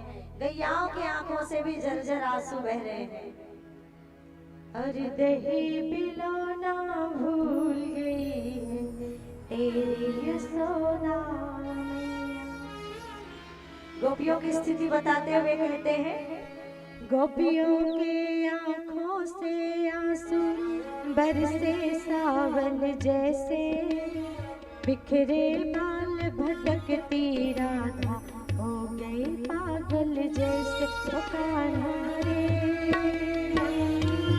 कान्हा रे, ओ कान्हा रे, ओ कान्हा रे। और जब आज एक रथ आता हुआ दिखा, सारे सखा दौड़ने लगे, एक सखा बैठा रहा। कहा जब तक मेरे पैर में आके मुझसे माफी नहीं मांगेगा, भैया गलती है यही, क्षमा कर दे, क्षमा नहीं करूंगा। और जब रथ आया नजदीक तो वही ग्वाला दौड़ के जाने लगा। दूसरे ने कहा अरे तू तो कह रहा था जाएगा नहीं। बोले भैया रूठ तो मैं बाद में भी जाऊंगा, क्षमा तो बाद में भी मांग ली जाएगी, पहले जाकर अपने मित्र को, अपने सखा को गले से तो लगा लूं। दौड़े दौड़े सभी रथ की ओर बढ़े, देखा रथ में तो कोई और है। देखते हैं उधो है। यशोदा मैया के महल का पता पूछते हैं। बोले ये जब पनारे बह रही है, ये पानी की पनारे नहीं है, ये यशोदा मैया की आंखों से निकलने वाले आंसू है। इन्हीं के किनारे किनारे चले जाओ उधो, यशोदा मैया के घर का पता मिल जाएगा। यशोदा मैया बैठी है झूले के पास, झूला झुला रही है। उधो जाके प्रणाम करते हैं, मैया प्रणाम।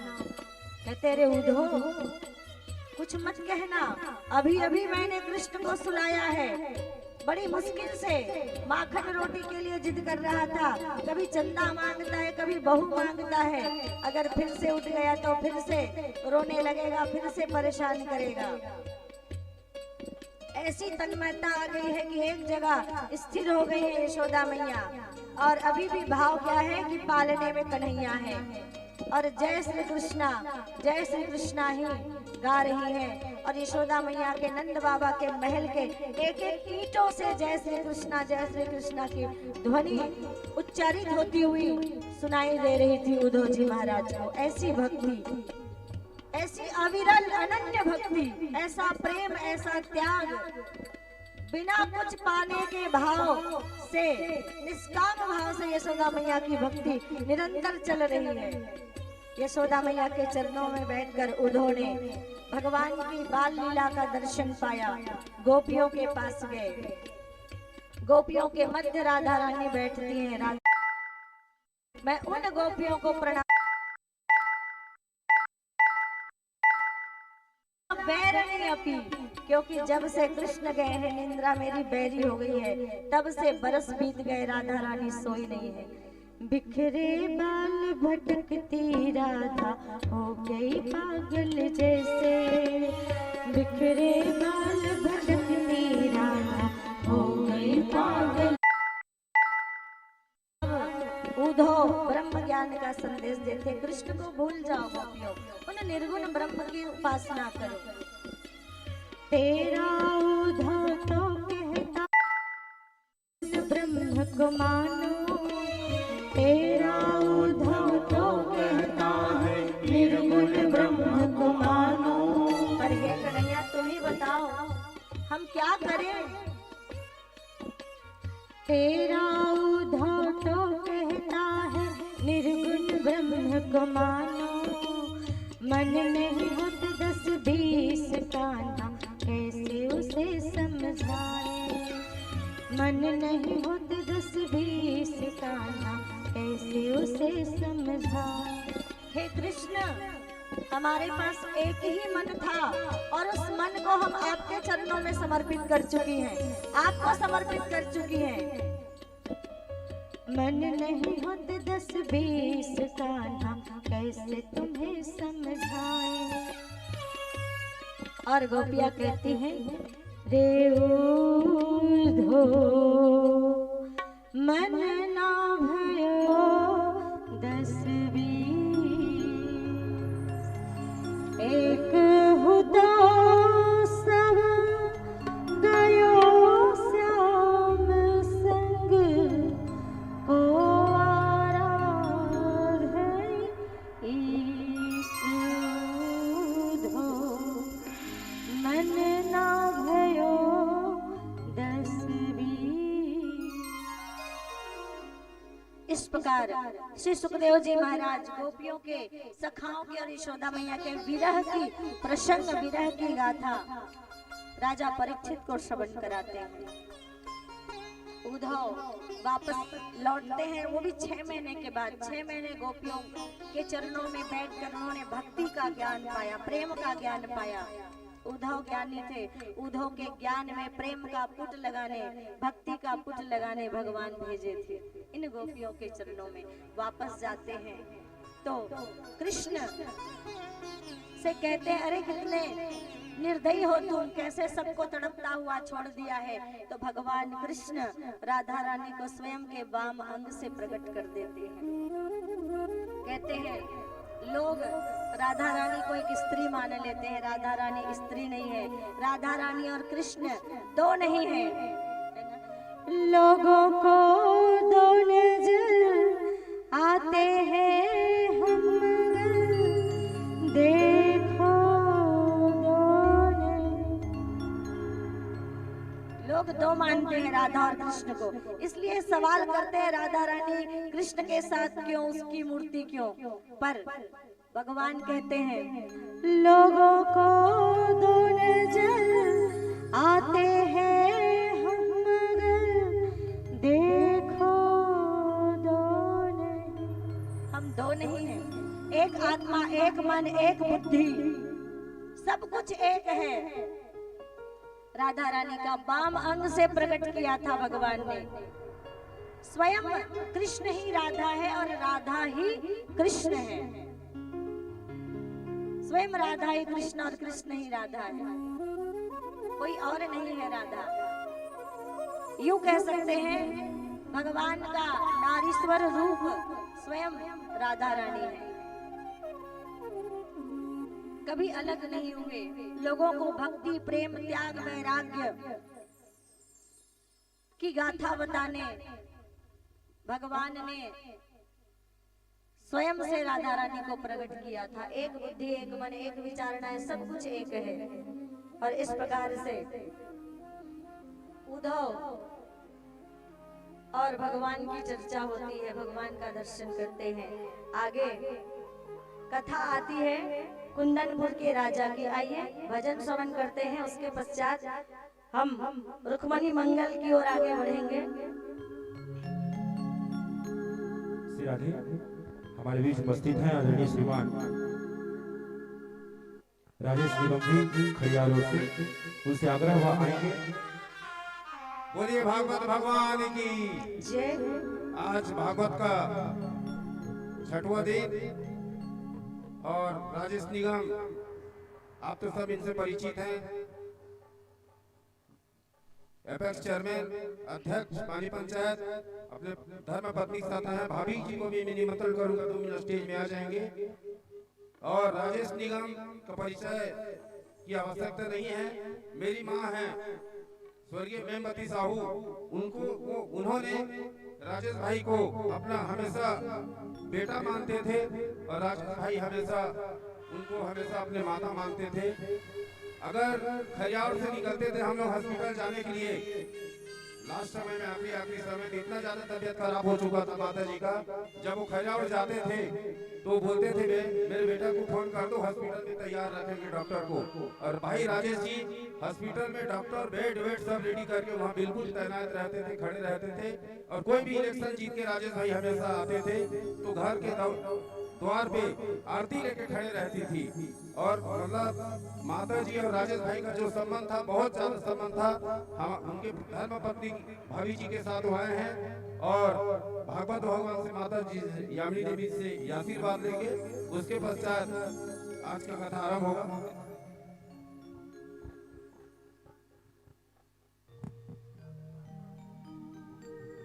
बोलिए बांके बिहारी लाल की। साथ में हमारे टेमरी के पूर्व सरपंच राधे श्याम साहू जी भी उपस्थित हुए हैं। आप सब जानते हैं लेमन ग्राम टेमरी को पूरा जितने भी घर है, मकान है, सजा के एक कलर में किए थे। छत्तीसगढ़ से पूरा देखने आए थे लेमन ग्राम टेमरी को।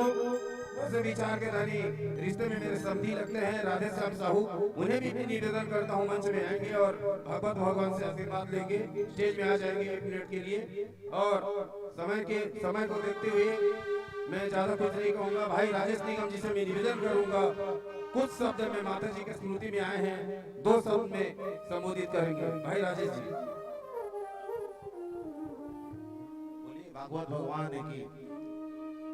आज मेरे लिए बहुत सौभाग्य का दिन है कि माता जी जिनके याद में आज ये श्रीमद् भागवत कथा पढ़ी जाएगी। और आप लोगों को मालूम है ये जो कथा है मुक्तिदायिनी है। ये कथा सुनने वाले, ये कथा सुनाने वाले, ये सब लोगों को मोक्ष का रास्ता दिखाती है। इसलिए आज इस मंच पर और इस कथा सुनकर मैं भी इस रास्ते में चल पड़ा। मैं निवेदन करूंगा सारे लोगों से, ये जो कथा है ये हर किसी को मोक्ष दिलाती है। पितरों को ये दया, त्याग, ये सब की कथा है जिसको हम लोग को शांति पूर्वक सुनना चाहिए। और जीवन में जो 7 दिन ये कथा सुन लेता है वो मोक्ष के मार्ग में आगे बढ़ जाता है। बस इतना ही बोलना है इस मंच से। और भागवत भगवान सबको सद्बुद्धि दे। सारे लोग जैसे मनोज भाई अपने माँ बाप की सेवा किए और वैसे ही सेवा सब लोग अपने माँ और बाप जो जीवित भगवान है उनकी घर में सेवा करें। इतना ही मेरा निवेदन है इस मंच के माध्यम से। धन्यवाद।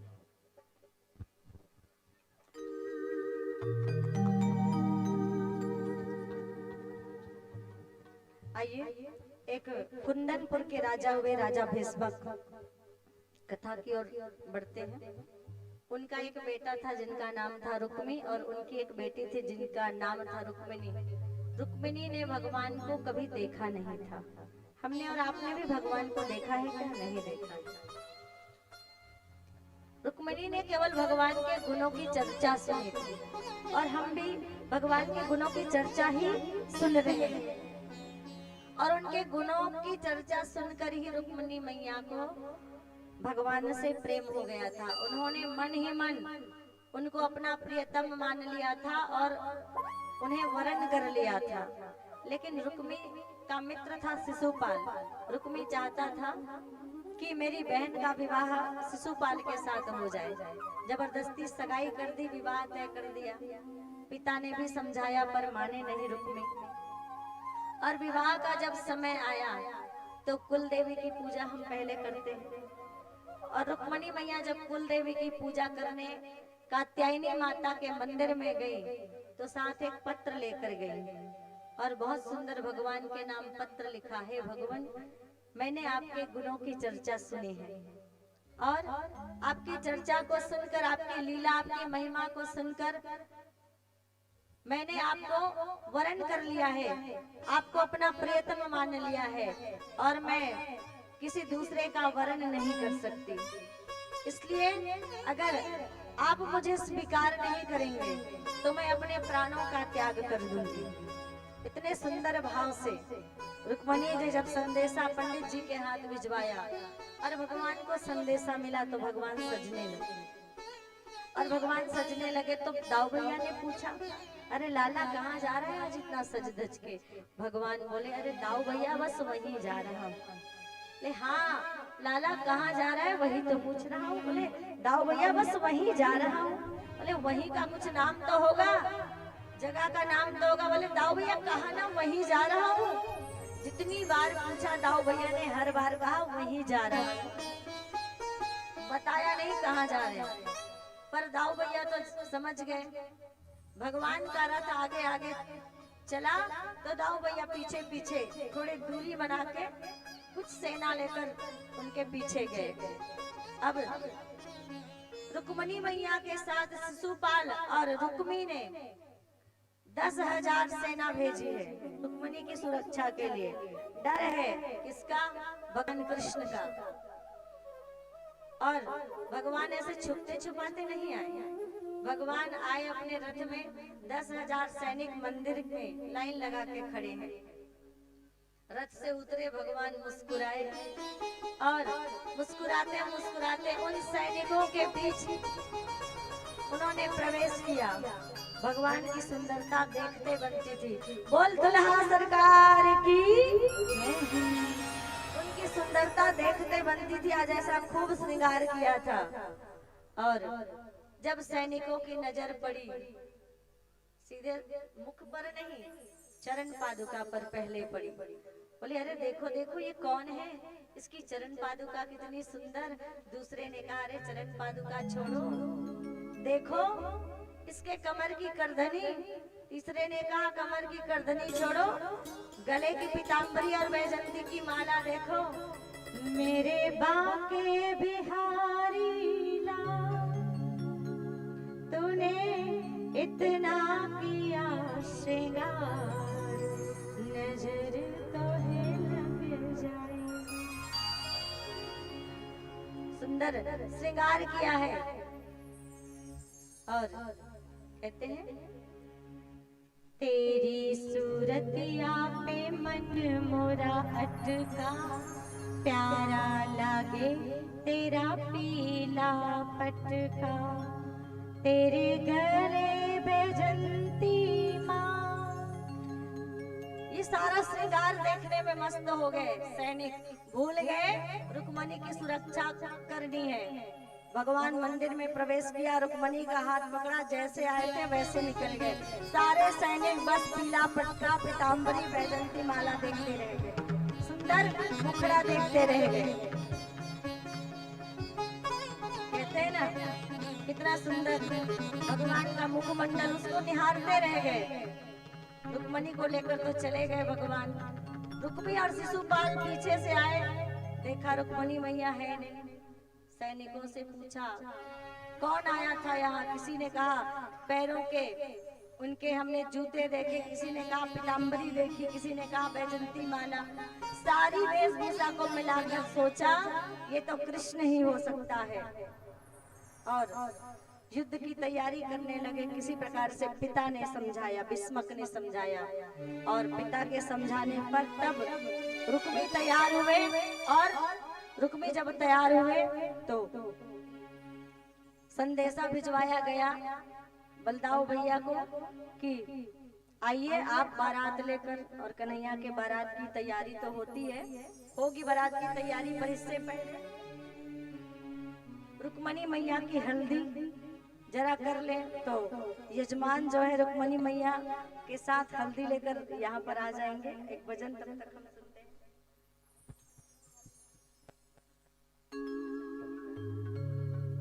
आइए रुक्मणी मंगल के क्रम की ओर आगे बढ़ते हैं।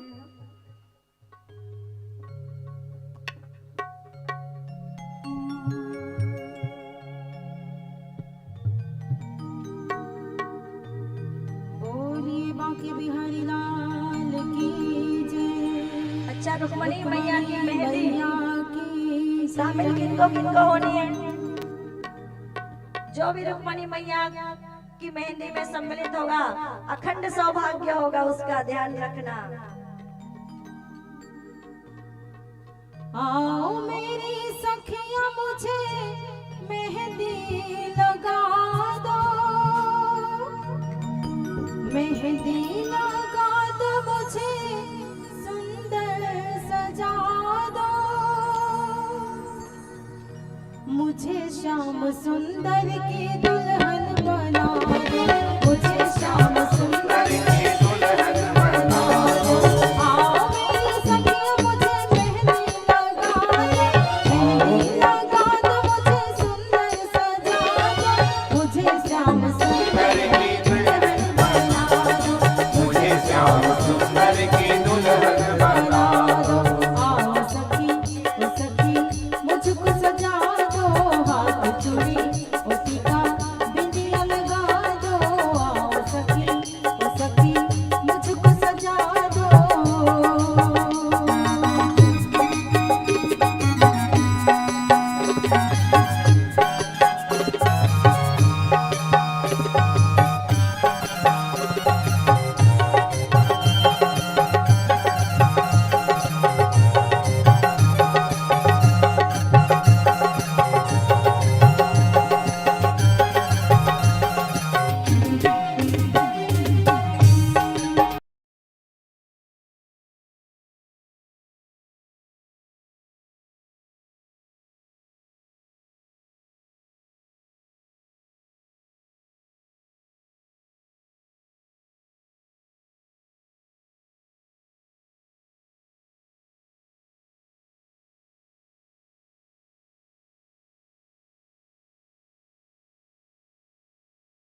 हल्दी लगा दीजिए। टिका टिका श्री राधे। मुख्य जजमान जी ऊपर आ जाए आप। मुख्य जजमान जी खूबचंद साहू जी, कथा के मुख्य जजमान जी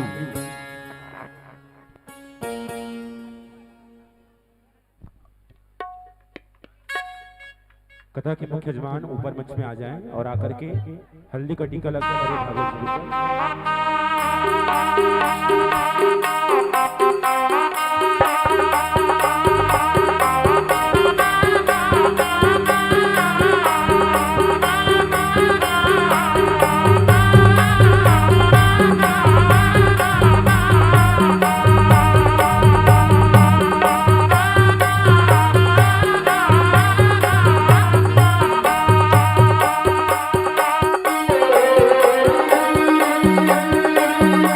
Thank you.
गयो शाम जपो में माला रे, मेरे दिल पे बस गयो शाम जपो में माला रे।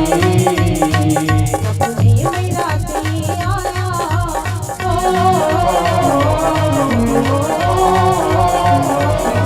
सपने में रात ये आया मुरली वाला रे,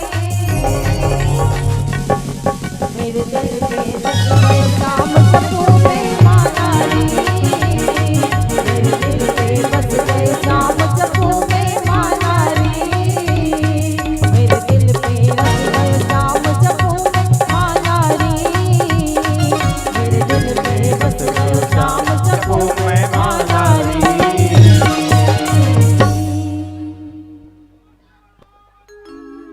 जय हो जय हो जय हो।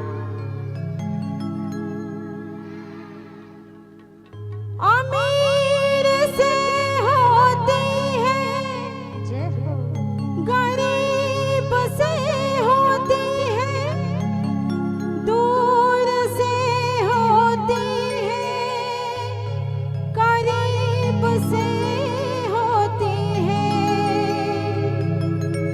मगर जहाँ भी होती है ये मेरे दोस्तों, शादी तो नसीब से होती है। वरमाला वरमाला वरमाला। आज मेरे शाम की शादी है, आज मेरे शाम की शादी है, आज मेरे शाम की शादी है, आज मेरे शाम की शादी है, शाम की शादी है, मेरे घर शाम की शादी है, शाम की शादी है, मेरे घर शाम की शादी है। आज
बांके बिहारी लाल की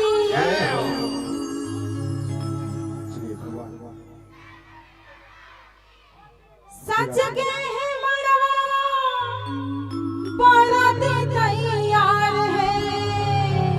कौन कौन तैयार है बाराती में और घराती में? कौन कौन तैयार है? तो जितने बाराती वाले हैं वही लोग हाथ उठाएंगे। सच के है मरवा बाराती तैयार है। अरे दुनिया वाला ने सो